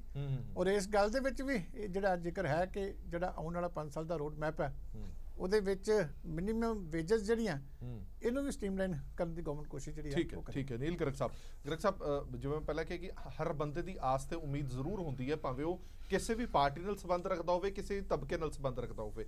ਜਦੋਂ ਸਰਕਾਰ ਚੁਣੀ ਗਈ ਤਾਂ ਉਹ ਇੱਕ ਦੇਸ਼ ਦਾ ਨਾਗਰਿਕ ਹੈ, ਭਾਵੇਂ ਉਹ ਕਿਸੇ ਵੀ ਪਾਰਟੀ ਨਾਲ ਸੰਬੰਧ ਰੱਖਦਾ, ਫਰਕ ਉਹਨੂੰ ਵੀ ਪੈਣਾ। ਕੀ ਅਸੀਂ ਉਮੀਦ ਕਰ ਸਕਦੇ ਹਾਂ ਕਿ ਇੰਨੀ ਵੱਡੀ ਮੈਜੋਰਟੀ ਦੇ ਨਾਲ ਜੇ ਕਿਸੇ ਸਰਕਾਰ ਚੁਣੀ ਗਈ ਹੈ ਤਾਂ ਉਹ ਉਸ ਦੀ ਬਜਾਏ ਹੁਣ ਜਿਹੜੀਆਂ ਪਿੱਛੇ ਗੱਲਾਂ ਹੁੰਦੀਆਂ ਰਹੀਆਂ ਕਿ ਸਾਨੂੰ ਕੁਝ ਦੇਖਣ ਨੂੰ ਨਹੀਂ ਮਿਲਿਆ, ਪਰ ਇਸ ਵਾਰ ਤੁਹਾਨੂੰ ਲੱਗਦਾ ਕਿ ਬਜਟ 'ਚ ਦੇਖਣ ਨੂੰ ਮਿਲ ਸਕਦਾ? ਦੇਖੋ ਹਰਪ੍ਰੀਤ ਜੀ, ਦੁਨੀਆ ਉਮੀਦ ਤੇ ਜਿਉਂਦੀ ਹੈਗੀ ਹੈ, ਉਮੀਦ ਸਾਨੂੰ ਕਰਨੀ ਚਾਹੀਦੀ ਹੈ। ਔਰ ਜੋ ਇਕਨੋਮਿਕ ਸਰਵੇ ਆਇਆ, ਜੇਕਰ ਇਹ ਸੱਚ ਹੈਗਾ, ਮਤਲਬ ਇਸ ਤਰ੍ਹਾਂ ਗੱਲਾਂ ਚੀਜ਼ਾਂ ਚੱਲਦੀਆਂ ਹੈਗੀਆਂ, ਤਾਂ ਆਉਣ ਵਾਲੇ ਦਿਨਾਂ 'ਚ ਉਮੀਦ ਕੀਤੀ ਜਾ ਸਕਦੀ ਹੈ। ਬਜਟ ਤੋਂ ਹਰ ਇੱਕ ਬੰਦੇ ਨੂੰ ਉਮੀਦ ਹੁੰਦੀ ਆ, ਪਰ ਬਦਕਿਸਮਤੀ ਇਹ ਹੈਗੀ ਹੈ, ਜਿੱਦਾਂ ਤੁਸੀਂ ਵੀ ਇੱਕ ਆਪਣੀ ਗੱਲਬਾਤ ਦੇ ਵਿੱਚ ਆਖਿਆ, ਵੈਦ ਸਾਹਿਬ ਨੂੰ ਵੀ ਪੁੱਛਿਆ ਕਿ ਹਿੰਦੁਸਤਾਨ ਦੇ ਵਿੱਚ ਨਾ ਬੇਸਿਕਲੀ ਦੋ ਤਰ੍ਹਾਂ ਦਾ ਹਿੰਦੁਸਤਾਨ ਆ ਜੀ। ਇੱਕ ਪਾਸੇ ਤਾਂ ਹੈਗਾ ਬੁੱਧੀਜੀਵੀਆਂ ਦਾ ਹਿੰਦੁਸਤਾਨ, ਜਿਹੜੇ 2+2 ਨੂੰ 5 ਕਹਿਣ ਦੀ ਮੁਹਾਰਤ ਰੱਖਦੇ ਆ, ਜਿਹੜੇ ਇਹ ਕਹਿੰਦੇ ਆ ਲੋਕਾਂ 'ਚ ਭੁੱਖ ਵੱਧ ਜਾਂਦੀ ਹੈ ਜੇ ਉਹਨਾਂ ਨੂੰ ਕੁਝ ਦੇ ਦਿਓ। ਇੱਕ ਬੰਨੇ ਤਾਂ ਉਹ ਬੁੱਧੀਜੀਵੀ ਨੇ, ਇੱਕ ਬੰਨੇ ਗਰਾਊਂਡ ਰਿਐਲਿਟੀ ਹੈ। ਜਦੋਂ ਅਸੀਂ ਗਰਾਊਂਡ ਰਿਐਲਿਟੀ ਦੇ ਵੀ ਜਾਂਦੇ ਆ, ਉਸ ਵਿਕਾਸ ਦਰ ਦਾ ਜਦੋਂ ਆਖਰੀ ਬੰਦੇ ਤੱਕ ਕੋਈ ਫਾਇਦਾ ਨਹੀਂ ਪਹੁੰਚਦਾ, ਤਾਂ ਮੈਨੂੰ ਲੱਗਦਾ ਉਹ ਬੇਮਾਇਨੇ ਹੋ ਜਾਂਦੀ ਹੈ। ਅੱਜ ਸਾਡਾ ਹਿੰਦੁਸਤਾਨ ਜਿਹੜਾ ਹੈਗਾ, 60% ਜਿਹੜੀ ਆਬਾਦੀ ਹਿੰਦੁਸਤਾਨ ਦੀ ਆ ਉਹ ਖੇਤੀਬਾੜੀ ਦੇ ਉੱਤੇ ਨਿਰਭਰ ਹੈਗੀ ਹੈ ਜੀ। ਔਰ ਖੇਤੀਬਾੜੀ ਦੇ ਜਿਹੜੇ ਹਾਲਾਤ ਜਿਹੜੇ ਪੂਰੇ ਹਿੰਦੁਸਤਾਨ 'ਚ ਨੇ, ਚਾਹੇ ਤੁਸੀਂ ਪੰਜਾਬ ਤੋਂ ਸ਼ੁਰੂ ਹੋ ਜਾਓ, ਤਮਿਲਨਾਡੂ ਚਲੇ ਜਾਓ, ਮਹਾਰਾਸ਼ਟਰ ਚਲੇ ਜਾਓ, ਜਿੱਥੇ ਮਰਜ਼ੀ ਚਲੇ ਜਾਓ, ਉਹ ਹਾਲਾਤ ਬਹੁਤ ਮਾੜੇ ਹੈਗੇ ਆ। ਔਰ ਹਿੰਦੁਸਤਾਨ ਦਾ ਸੁਧਾਰ ਉਦੋਂ ਤੱਕ ਨਹੀਂ ਹੋ ਸਕਦਾ ਜਦੋਂ ਤੱਕ ਪੰਜਾਬ ਦਾ ਜਾਂ ਪੂਰੇ ਹਿੰਦੁਸਤਾਨ ਦਾ ਜਿਹੜਾ ਕਿਸਾਨ ਹੈਗਾ ਉਹਦੀ ਆਰਥਿਕ ਹਾਲਤ ਜਿਹੜੀ ਹੈ। ਸਰੇਨ ਸਾਹਿਬ ਨੇ ਮੈਨੂੰ ਲੱਗਦਾ 4 ਚੀਜ਼ਾਂ ਗਣਾਤੀਆਂ ਨੇ ਕਿਸਾਨਾਂ ਦੇ। ਦੇਖੋ ਮੈਂ ਉਸੇ ਗੱਲ ਤੇ ਆ ਰਿਹਾ, ਅਸੀਂ ਵੀ ਉਮੀਦ ਕਰਦੇ ਹਾਂ, ਕੁਝ ਇਹਨਾਂ ਕੋਲੇ ਜਾਦੂ ਦੀ ਛੜੀ ਨਹੀਂ ਹੈਗੀ, ਪਰ ਉਮੀਦ ਤਾਂ ਕਰ ਸਕਦੇ ਹਾਂ। ਜੋ ਇਹਨਾਂ ਨੇ ਫਰਵਰੀ 2019 ਚ ਅੰਤਰਮ ਬਜਟ ਜਿਹੜਾ ਪੇਸ਼ ਕੀਤਾ ਸੀ, ਉਹਦੇ 'ਚ ਗੱਲਾਂ ਜਿਹੜੀਆਂ ਕੀਤੀਆਂ ਸੀ ਉਹਨਾਂ ਨੂੰ ਇਨਬਿਨ ਲਾਗੂ ਕਰ ਦੇਣ, ਮੈਨੂੰ ਲੱਗਦਾ ਹਿੰਦੁਸਤਾਨ ਦਾ ਮੁਕਾਬਲਾ ਕੋਈ ਨਹੀਂ ਕਰ ਸਕੇਗਾ। ਉਹ ਇਹਨਾਂ ਨੇ ਕੀ ਗੱਲ ਕੀਤੀ ਸੀ ਕਿ ਅਸੀਂ ਕਿਸਾਨ ਦੀ ਜਿਹੜੀ ਹੈ 2022 ਤੱਕ, 2014 ਜਿਹਨਾਂ ਨੇ ਆਖਿਆ ਸੀ ਦੁੱਗਣੀ ਕਰ ਦਿਆਂਗੇ। 3 ਸਾਲ ਲੰਘ ਗਏ, 3 ਸਾਲ ਜਿਹੜੇ ਹੈਗੇ ਬਾਕੀ ਰਹਿ ਗਏ ਆ। ਹਾਲੇ ਤੱਕ ਕੋਈ ਡਾਟਾ ਆਫੀਸ਼ੀਅਲੀ ਆਇਆ ਨਹੀਂ ਹੈ ਕਿ ਐਕਚੁਅਲੀ ਗਰੋਥ ਕਿੰਨੀ ਹੋਈ। ਜੇ ਅਸੀਂ ਦੁੱਗਣੀ ਗਰੋਥ ਕਰਨੀ ਸੀ ਤਾਂ ਹਰ ਸਾਲ ਤਕਰੀਬਨ ਜਿਹੜਾ ਫੈਕਚੁਅਲ ਜਿਹੜੀ ਉਹਦੀ ਇਨਕਮ ਸੀ ਉਹਦੇ ਚ 10.5% ਦਾ ਵਾਧਾ ਚਾਹੀਦਾ ਸੀ, ਪਰ ਅਨੁਮਾਨ ਲਗਾਇਆ ਜਾ ਰਿਹਾ ਹੈਗਾ ਕਿ ਉਹ ਜਿਹੜਾ ਵਾਧਾ 2 ਤੋਂ ਲੈ ਕੇ 3% ਹੋਇਆ। ਇਹਦਾ ਮਤਲਬ ਹੋਇਆ ਕਿ ਜਿਹੜੇ ਅਗਲਾ ਜਿਹੜੇ ਹੁਣ 3 ਸਾਲ ਹੈਗੇ ਆ 15% ਦਾ ਵਾਧਾ ਚਾਹੀਦਾ ਹੈਗਾ। ਜੇ 15% ਦਾ ਵਾਧਾ ਚਾਹੀਦਾ ਹੈਗਾ ਤਾਂ ਖੇਤੀਬਾੜੀ ਨਾਲ ਰਿਲੇਟਡ ਜਿੰਨੇ ਵੀ ਚਾਹੇ ਬਾਗਬਾਨੀ ਹੈ ਚਾਹੇ ਪਸ਼ੂ ਪਾਲਣ ਹੈ ਸਾਰਾ ਕੁਝ ਹੈਗਾ, ਤੇ ਉਹਦੇ ਵਿੱਚ ਬੜਾ ਕਾਇਆਕਲਪ ਕਰਨਾ ਪੈਣਾ। 20 ਲੱਖ ਤੋਂ ਲੈ ਕੇ 25 ਲੱਖ ਕਰੋੜ ਰੁਪਏ ਤੱਕ ਦੀ ਜਿਹੜੀ ਇਨਵੈਸਟਮੈਂਟ ਹੈਗੀ ਹੈ ਉਹ ਖੇਤੀਬਾੜੀ ਦੇ ਵਿੱਚ ਕਰਨੀ ਬਣਦੀ ਹੈ। ਅਸੀਂ ਕੀ ਉਮੀਦ ਕਰ ਸਕਦੇ ਹਾਂ ਜਦੋਂ ਹੁਣ ਸੀਤਾਰਮਨ ਜੀ ਬਜਟ ਪੇਸ਼ ਕਰਨਗੇ, ਉਹ ਡਾਟਾ ਸਾਂਝਾ ਕਰਨਗੇ ਕਿ ਪਹਿਲੇ 3 ਸਾਲਾਂ 'ਚ ਕਿੰਨਾ ਹੋਇਆ, ਅਗਲੇ 3 ਸਾਲਾਂ 'ਚ ਕਿਵੇਂ ਕਰਾਂਗੇ। ਚਲੋ ਮੈਂ ਇਹ ਸਵਾਲ ਲੈ ਕੇ ਹਰਬੀਰ ਆਖਰੀ ਗੱਲ, ਪੂਰੀ ਦੁਨੀਆ ਦੇ ਵਿੱਚ ਇੰਨੀ ਗਰੋਥ ਕਿਤੇ ਹੁੰਦੀ ਨਹੀਂ। ਜੇਕਰ ਇਹ ਗਰੋਥ ਹੋ ਗਈ ਵਾਕਈ ਇਹ ਡਬਲ ਇਨਕਮ ਹੋ ਗਿਆ ਤਾਂ ਅਚੰਭੇ ਵਾਲੀ ਗੱਲ ਹੋ ਜਾਏਗੀ, ਮਤਲਬ ਇੱਕ ਮਿਰੈਕਲ ਹੋ ਜਾਏਗਾ। ਠੀਕ ਹੈ ਪ੍ਰਭਜੋਤ ਜੀ, ਜਿਹੜੇ ਆਮ ਲੋਕ ਹੁੰਦੇ ਨੇ ਅਸੀਂ ਜਦੋਂ ਸਾਡੇ ਤੱਕ ਰਿਐਕਸ਼ਨ ਆਏ ਨੇ ਅਸੀਂ ਸੋਚਣ ਲਈ ਮਜਬੂਰ ਹੋ ਜਾਂਦੇ। ਇੱਕ ਆਮ ਬੰਦੇ ਤੋਂ ਪੁੱਛੋ, ਕਹਿੰਦਾ ਪੈਟਰੋਲ ਦਾ ਰੇਟ ਘੱਟ ਜੇ, ਮੈਨੂੰ ਹੋਰ ਕੁਝ ਨਹੀਂ ਚਾਹੀਦਾ, ਗੈਸ ਦਾ ਰੇਟ ਘੱਟ ਜੇ, ਕੁਝ ਨਹੀਂ ਚਾਹੀਦਾ। ਕੋਈ ਕਹਿੰਦਾ ਇਨਕਮ ਟੈਕਸ ਦੀ ਸਲੈਬ ਨੂੰ ਥੋੜਾ ਜਿਹਾ ਫਰਕ ਪੈ ਜਾਣਾ ਚਾਹੀਦਾ। ਇਹ ਜਿਹੜੀਆਂ ਛੋਟੀਆਂ ਚੀਜ਼ਾਂ ਆਮ ਲੋਕਾਂ ਦੀਆਂ ਗੱਲਾਂ ਨੇ, ਜਦੋਂ ਇਹਨਾਂ ਨੂੰ ਇਹਨਾਂ ਆંકੜਿਆਂ ਦੇ ਨਾਲ ਅਸੀਂ ਸਰਵੇਖਣ ਕਰਕੇ ਦੇਖਦੇ ਹਾਂ ਜਾਂ ਮੈਚ ਕਰਕੇ ਦੇਖਦੇ ਹਾਂ ਤਾਂ ਇਹ ਸਮਝ ਨਹੀਂ ਆਉਂਦਾ ਕਿ ਸਾਡੀ GDP ਤਾਂ ਕੁਝ ਹੋਰ ਕਹਿੰਦੀ ਹੈ ਪਰ ਆਮ ਲੋਕਾਂ ਦੀਆਂ ਮੰਗਾਂ ਕੁਝ ਹੋਰ ਕਹਿੰਦੀਆਂ ਨੇ। ਦੇਖੋ ਇਹ ਸਾਰੇ ਜਿਹੜੇ ਮੇਰੇ ਸਾਥੀ ਨੇ ਵਿਦਵਾਨ ਲੋਕ ਨੇ, ਇਹਨਾਂ ਨੂੰ ਸ਼ਾਇਦ ਇਕਨੋਮਿਕਸ ਦਾ ਇਹਨਾਂ ਚੀਜ਼ਾਂ ਦਾ ਜ਼ਿਆਦਾ ਪਤਾ। ਮੈਂ ਤਾਂ ਇੱਕ ਜਰਨਲਿਸਟ ਹਾਂ, ਪੱਤਰਕਾਰ ਹਾਂ, ਪਰ ਮੈਨੂੰ ਲੱਗਦਾ ਕਿ ਜਿਹੜੀ ਗੱਲ ਇਹ ਕਰ ਰਹੇ ਨੇ ਔਰ ਜਿਹੜੀ ਗੱਲ ਮੈਂ ਕਰ ਰਿਹਾ ਉਹ 'ਚ ਫਰਕ ਹੈ, ਬਹੁਤ ਫਰਕ ਹੈ। ਜਿਵੇਂ ਇਹ ਗੱਲ ਕਰਦੇ ਨੇ ਕਿ ਸਾਡੀ ਇੰਡੀਕੇਟਰਸ ਠੀਕ ਹੋ ਗਏ, ਮਹਿੰਗਾਈ ਇਨਫਲੇਸ਼ਨ ਇਸ਼ੂ ਨਹੀਂ ਸੀਗਾ, ਪਰ ਇਹ ਗੱਲਾਂ ਜਿਹੜੀਆਂ ਨੇ ਇਹ 5 ਜਾਂ 10% ਪਾਪੂਲੇਸ਼ਨ ਦੀਆਂ ਨੇ। ਇਸ ਵਾਰੀ ਚੋਣਾਂ ਵਿੱਚ ਮਹਿੰਗਾਈ ਮੁੱਦਾ ਕਿਉਂ ਨਹੀਂ ਬਣਿਆ? ਬਿਕੋਜ਼ ਸਾਡੀ ਸਿਆਸਤ ਗਰੀਬ ਆਦਮੀ ਨਾਲੋਂ ਕੱਟ ਚੁੱਕੀ ਆ। ਨਾ ਤਾਂ ਗਰੀਬ ਆਦਮੀ ਇਲੈਕਸ਼ਨ ਵਿੱਚ ਸੀ, ਨਾ ਉਹਦੇ ਮੁੱਦੇ ਰੇਜ਼ ਹੋਏ। ਇਨਫਲੇਸ਼ਨ ਹਾਲੇ ਹੋ ਗਿਆ ਕਿ ਆਟਾ 30 ਤੋਂ 40 ਰੁਪਏ ਕਿਲੋ ਆ, ਚੀਨੀ 40 ਰੁਪਏ ਕਿਲੋ ਆ, ਪੈਟਰੋਲ 70 ਰੁਪਏ ਲੀਟਰ ਆ, ਤੇ ਪੀਣ ਦਾ ਪਾਣੀ ਛੋਟੇ ਤੋਂ ਛੋਟਾ ਕਿਸੇ ਦੇ ਘਰ ਛੋਟੀ ਤੋਂ ਛੋਟੀ ਕੋਈ ਘਟਨਾ ਹੋ ਜਾਂਦੀ ਹੈ, ਖੁਸ਼ੀ ਦਾ ਮੌਕਾ ਹੈ, ਗਮੀ ਦਾ ਮੌਕਾ ਹੈ, ਤੇ ਉਹ ਪੀਣ ਦਾ ਪਾਣੀ ਨਹੀਂ ਦੇ ਸਕਦੇ, ਉਹ ਬੋਟਲਡ ਵਾਟਰ ਲਿਆਉਣਾ ਪੈਂਦਾ ਹੈ, ਛੋਟੇ ਛੋਟੇ ਪੈਗ ਲਿਆਉਣੇ ਪੈਂਦੇ ਆ, ਤੇ ਉਹ ਇੱਕ ਆਮ ਆਦਮੀ ਗਰੀਬ ਆਦਮੀ ਅਫੋਰਡ ਕਰ ਸਕਦਾ? ਗੁਜ਼ਾਰਾ ਹੀ ਨਹੀਂਗਾ। ਦਵਾਈ ਨਹੀਂ ਹੈਗੀ, ਦਵਾਈ ਅਫੋਰਡ ਨਹੀਂ ਤੁਸੀਂ ਕਰ ਸਕਦੇ। ਦਵਾਈਆਂ ਦਾ ਰੇਟ ਤੁਸੀਂ ਦੇਖੋ, ਮੈਂ ਤਾਂ ਹੁਣੇ ਖੁਦ ਭੁਗਤਿਆ ਕਿ ਜੇ ਕਿਸੇ ਨੂੰ, ਸਾਡੇ ਤਾਂ ਕਹਿੰਦੇ ਕਿ ਪੰਜਾਬ ਸਾਰੇ ਹਿੰਦੁਸਤਾਨ 'ਚ ਕੈਂਸਰ ਬੜਾ ਫੈਲਿਆ, ਪਰ ਕਦੇ ਕਿਸੇ ਨੇ ਕੈਂਸਰ ਦੀ ਦਵਾਈ ਦਾ ਰੇਟ ਪੁੱਛਿਆ ਕਿ ਕਿੰਨਾ ਟ੍ਰੀਟਮੈਂਟ ਦਾ ਕਿੰਨਾ ਪੈਸਾ ਸਰਕਾਰਾਂ ਜੇ ਮਦਦ ਦਿੰਦੀਆਂ ਨੇ ਤਾਂ ਕੀ ਉਹਦਾ ਬਣਦਾ? ਅਸੀਂ ਕਿਹੜੇ ਇੰਡੀਕੇਟਰ ਦੀ ਗੱਲ ਕਰ ਰਹੇ ਹਾਂ? ਇੱਕ ਆਦਮੀ ਤਾਂ ਇਲਾਜ ਵੀ ਨਹੀਂ ਕਰਾ ਸਕਦਾ, ਬੱਚੇ ਨੂੰ ਨਹੀਂ ਪੜ੍ਹਾ ਸਕਦਾ, ਸਕੂਲਾਂ ਦੀ ਫੀਸ ਕਦੇ ਇੰਡੀਕੇਟਰ ਲਿਆ? ਪੀਣ ਦੇ ਪਾਣੀ ਦਾ ਇੰਡੀਕੇਟਰ ਲਿਆ? ਬੇਸਿਕ ਸਿਵਿਕ ਐਮੈਨਿਟੀਜ਼ ਦਾ ਆਰਥਿਕ ਸਰਵੇ ਨਾਲ ਕੋਈ ਲਿੰਕ ਹੈ? ਠੀਕ ਹੈ, ਅਸੀਂ ਫੋਰਨ ਰਿਜ਼ਰਵ ਦੀ ਗੱਲ ਕਰਦੇ ਹਾਂ, ਪਰ ਡਾਲਰ ਜੇ ਬੱਚਾ ਕੋਈ ਪੜ੍ਹਾਉਣ ਬਾਹਰ ਭੇਜਦਾ $70 ਰੁਪਏ ਲੈਂਦਾ, ਕੈਨੇਡਾ ਦਾ 52-53 ਰੁਪਏ ਲੈਂਦਾ। ਸਾਡੇ ਕੋਲ ਅੰਬਾਰ ਪਏ ਨੇ ਤੇ ਅਸੀਂ ਕੱਢਦੇ ਕਿਉਂ ਨਹੀਂ? ਤੇ ਇਹ ਸਾਰੀ ਚੀਜ਼ਾਂ ਜੇ ਸਾਰੇ ਇਹ ਗਰੋਥ ਦੇ ਇੰਡੀਕੇਟਰ ਨੇ, ਤੇ ਲੋਕ ਪੰਜਾਬ ਦੇ ਜਾਂ ਹੋਰ ਸਾਰੇ ਦੇਸ਼ ਦੇ ਬੱਚੇ ਛੱਡ ਕੇ ਭੱਜ ਕੇ ਕਿਉਂ ਜਾ ਰਹੇ ਨੇ ਦੇਸ਼ ਤੋਂ? ਜੇ ਸਾਡੀ ਇੰਡੀਕੇਸ਼ਨਸ ਗਰੋਥ ਸਾਡੀ ਪੋਜ਼ਿਟਿਵ ਹੈ ਤਾਂ ਲੋਕੀ ਨੈਗੇਟਿਵ ਗਰੋਥ ਵੱਲ ਕਿਉਂ ਭੱਜੇ ਜਾ ਰਹੇ ਨੇ? ਜਿਹੜੇ ਕੰਟਰੀਆਂ ਦੀ ਨੈਗੇਟਿਵ, ਜੇ ਤੁਸੀਂ ਕਹਿੰਦੇ ਕਿ 1% ਹੈ, 2% ਗਰੋਥ ਹੈ ਜੀ, ਕੈਨੇਡਾ ਦੀ, ਅਮਰੀਕਾ ਦੀ, ਯੂਰਪ ਦੀ 2% ਇੱਕ ਹੈ ਜੀ, ਤਾਂ ਲੋਕ ਉੱਧਰ ਕਿਉਂ ਭੱਜੇ ਜਾ ਰਹੇ ਨੇ? ਇਹ ਕੀ ਜਿਹੜੀ economic well being of A nation, ਇਹ ਕੋਈ ਇੰਡੀਕੇਟਰ ਨਹੀਂ ਹੁੰਦਾ ਲੋਕਾਂ ਨੂੰ ਲਿਆਉਣ ਵਿੱਚ ਜਾਂ ਵਾਪਸ ਭੇਜਣ ਵਿੱਚ? ਠੀਕ ਹੈ। ਤੇ ਜੇ ਇਹ ਹਾਲਾਤ ਨੇ ਤਾਂ ਮੈਨੂੰ ਲੱਗਦਾ ਹੈ ਵੀ ਇੰਡੀਕੇਟਰ ਕਾਗਜ਼ਾਂ ਵਿੱਚ ਔਰ ਇਕਨੋਮਿਕਸ ਦੇ ਐਂਗਲ ਤੋਂ ਤਾਂ ਬਹੁਤ ਵਧੀਆ ਲੱਗਦੇ ਨੇ, ਬਟ ਗਰਾਊਂਡ ਰਿਐਲਿਟੀਜ਼ ਵਿੱਚ ਇਹ ਇੰਡੀਕੇਟਰ ਇੰਨੇ ਚੰਗੇ ਨਹੀਂ। ਔਰ ਸਾਡੇ ਲੋਕਾਂ ਦਾ ਹਾਲ ਜਿਹੜਾ ਆ, ਆਮ ਜਨਤਾ ਦਾ, ਗਰੀਬ ਆਦਮੀ ਦਾ ਹਾਲ ਜਿਹੜਾ ਆ, ਉਹ ਬਦ ਤੋਂ ਬਦਤਰ ਹੁੰਦਾ ਜਾ ਰਿਹਾ। ਉਹ ਉਸ ਚੀਜ਼ਾਂ ਫੈਸਿਲਿਟੀਜ਼ ਨਹੀਂ ਦੇ ਸਕਦਾ ਜਿਹੜੀਆਂ ਅੱਜ ਤੋਂ 25-30 ਸਾਲ ਪਹਿਲਾਂ ਆਪਣੇ ਬੱਚਿਆਂ ਨੂੰ ਆਪਣੇ ਲਈ ਮੈਨੂੰ ਲੱਗਦਾ ਇਹਦੇ ਬਾਰੇ ਚੀਮਾ ਸਾਹਿਬ ਤੋਂ ਵੱਧ ਕੋਈ ਜਾਣਦਾ ਨਹੀਂ ਹੋਗਾ। ਚੀਮਾ ਸਾਹਿਬ, ਮੈਂ ਇਹਦੇ ਤੇ ਤੁਹਾਡਾ ਰਿਐਕਸ਼ਨ ਜ਼ਰੂਰ ਜਾਣਨਾ ਚਾਹਨਾ। ਜਿਹੜੀ ਮੈਂ ਗੱਲ ਸ਼ੁਰੂਆਤ 'ਚ ਕਹੀ ਸੀ ਉਹਨਾਂ ਨੇ ਡਿਟੇਲ ਦੇ ਵਿੱਚ ਦੱਸ ਦਿੱਤੀ ਹੈ ਕਿ ਅੰਕੜਿਆਂ ਦੇ ਵਿੱਚ ਤੇ ਆਮ ਲੋਕਾਂ ਦੀ ਜ਼ਿੰਦਗੀ ਦੇ ਵਿੱਚ ਇਹ ਫਰਕ ਹੈ। ਦੇਖੋ ਗੱਲ ਇਹ ਹੈ ਕਿ ਗਵਰਨਮੈਂਟਾਂ ਦੇ ਲੈਵਲ ਦੇ ਉੱਤੇ ਵੀ ਜਦੋਂ ਸਕੀਮਾਂ ਬਣਦੀਆਂ ਤੇ ਇਹ ਚੀਜ਼ਾਂ ਦੇਖ ਕੇ ਬਣਾਈਆਂ ਜਾਂਦੀਆਂ ਹੈ ਕਿ ਦੋ ਸਾਡੇ ਸੁਸਾਇਟੀ ਦੇ ਹਿੱਸੇ ਆ ਜੀ। ਇੱਕ ਉਹ ਲੋਕ ਆ ਜਿਹੜੇ ਬਹੁਤ ਥੱਲੇ ਬੈਠੇ ਆ, ਜਿਨ੍ਹਾਂ ਨੂੰ ਵੱਡੀ ਮਦਦ ਦੀ ਲੋੜ ਹੁੰਦੀ ਹੈ। ਕੁਝ ਲੋਕੀ ਆ ਜਿਹੜੇ ਵੈਲ ਆਫ ਹੈ।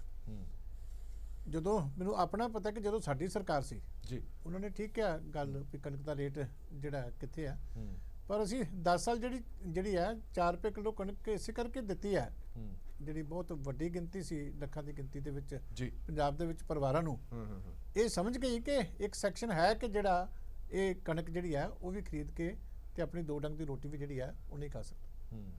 ਉਹਨੂੰ ਦਾਲ ਇਸੇ ਕਰਕੇ ਹੀ ਅਸੀਂ ਜਿਹੜੀ ਆ 10 ਰੁਪਏ ਦਿੰਦੇ ਰਹੇ ਆ, ਭਾਵੇਂ ਉਹਦਾ ਕ੍ਰਿਟਿਸਿਜ਼ਮ ਵੀ ਉਸ ਵੇਲੇ ਹੁੰਦਾ ਕਿ ਤੁਸੀਂ ਇਹਨਾਂ ਨੂੰ ਕਿਉਂ ਦਿੰਦੇ ਹੋ।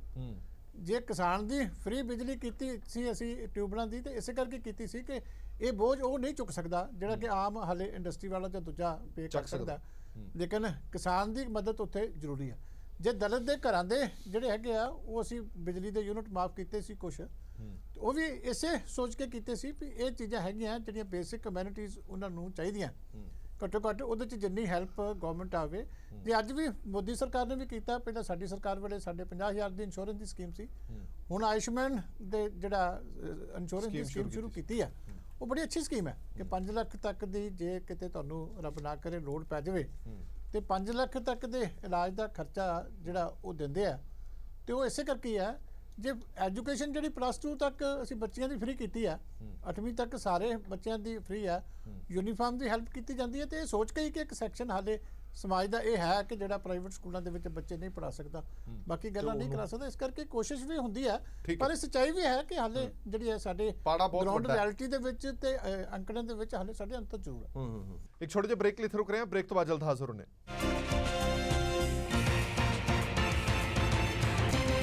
ਬ੍ਰੇਕ ਤੋਂ ਬਾਅਦ ਦਰਸ਼ਕਾਂ ਦਾ ਇੱਕ ਵਾਰ ਫਿਰ ਤੋਂ ਸਵਾਗਤ ਹੈ। ਸਾਡੀ ਵਿਚਾਰ ਚਰਚਾ ਜਾਰੀ ਹੈ। ਕੱਲ ਬਜਟ ਜਾਰੀ ਹੋਣ ਵਾਲਾ ਹੈ, ਕੀ ਕੁਝ ਰਹਿਣ ਵਾਲਾ ਹੈ ਆਮ ਲੋਕਾਂ ਦੇ ਲਈ, ਇਸ ਤੇ ਚਰਚਾ ਕਰ ਰਹੇ ਹਾਂ। ਇਸੇ ਬਾਤ ਸਾਹਿਬ ਇੱਕ ਹੋਰ ਗੱਲ ਜਿਹੜੀ ਇਸ ਆਰਥਿਕ ਸਰਵੇਖਣ ਦੇ ਵਿੱਚ ਦੇਖਣ ਨੂੰ ਮਿਲੀ ਹੈ, ਜਿਸ ਬਾਰੇ ਚਰਚਾ ਵੀ ਰਹੀ ਹੈ ਕਿ ਬੜੀਆਂ ਥਾਵਾਂ ਤੇ ਅਜਿਹਾ ਹੁੰਦਾ ਹੈ ਕਿ ਤੁਸੀਂ ਨੌਕਰੀ ਕਰਦੇ ਹੋ ਜਾਂ ਕਿਸੇ ਹੋਰ ਕੰਮ ਕਰਦੇ ਹੋ, ਤੁਹਾਡਾ ਸ਼ੋਸ਼ਣ ਹੁੰਦਾ, ਤੁਹਾਡੇ ਤੋਂ ਕੰਮ ਬਹੁਤ ਜ਼ਿਆਦਾ ਲਿਆ ਜਾਂਦਾ, ਤੁਹਾਡੀ ਤਨਖਾਹ ਉਨੀ ਹੁੰਦੀ ਨਹੀਂ ਜਿਸ ਮੁਤਾਬਕ ਹੋਣੀ ਚਾਹੀਦੀ ਹੈ। ਔਰ ਹੁਣ ਇਹ ਕਿਹਾ ਜਾ ਰਿਹਾ ਕਿ ਘੱਟੋ ਘੱਟ ਤਨਖਾਹ ਨਿਸ਼ਚਿਤ ਕਰਨ ਦੇ ਲਈ ਇੱਕ ਰੋਡ ਮੈਪ ਬਣਾਇਆ ਜਾ ਰਿਹਾ ਹੈ। ਕੀ ਇਹ ਪ੍ਰੈਕਟੀਕਲ ਹੈ? ਪ੍ਰਾਈਵੇਟ ਫੈਕਟਰੀਆਂ, ਦੁਕਾਨਾਂ, ਛੋਟੇ ਛੋਟੇ ਕਾਰੋਬਾਰ ਜਿਹੜੇ ਸ਼ੁਰੂ ਹੁੰਦੇ ਨੇ, ਉਹਦੇ ਵਿੱਚ ਇਹ ਇਨ ਬਿਨ ਇਸੇ ਤਰ੍ਹਾਂ ਲਾਗੂ ਹੋ ਸਕਦਾ ਜੇ ਸਰਕਾਰ ਗੰਭੀਰਤਾ ਦਿਖਾਵੇ?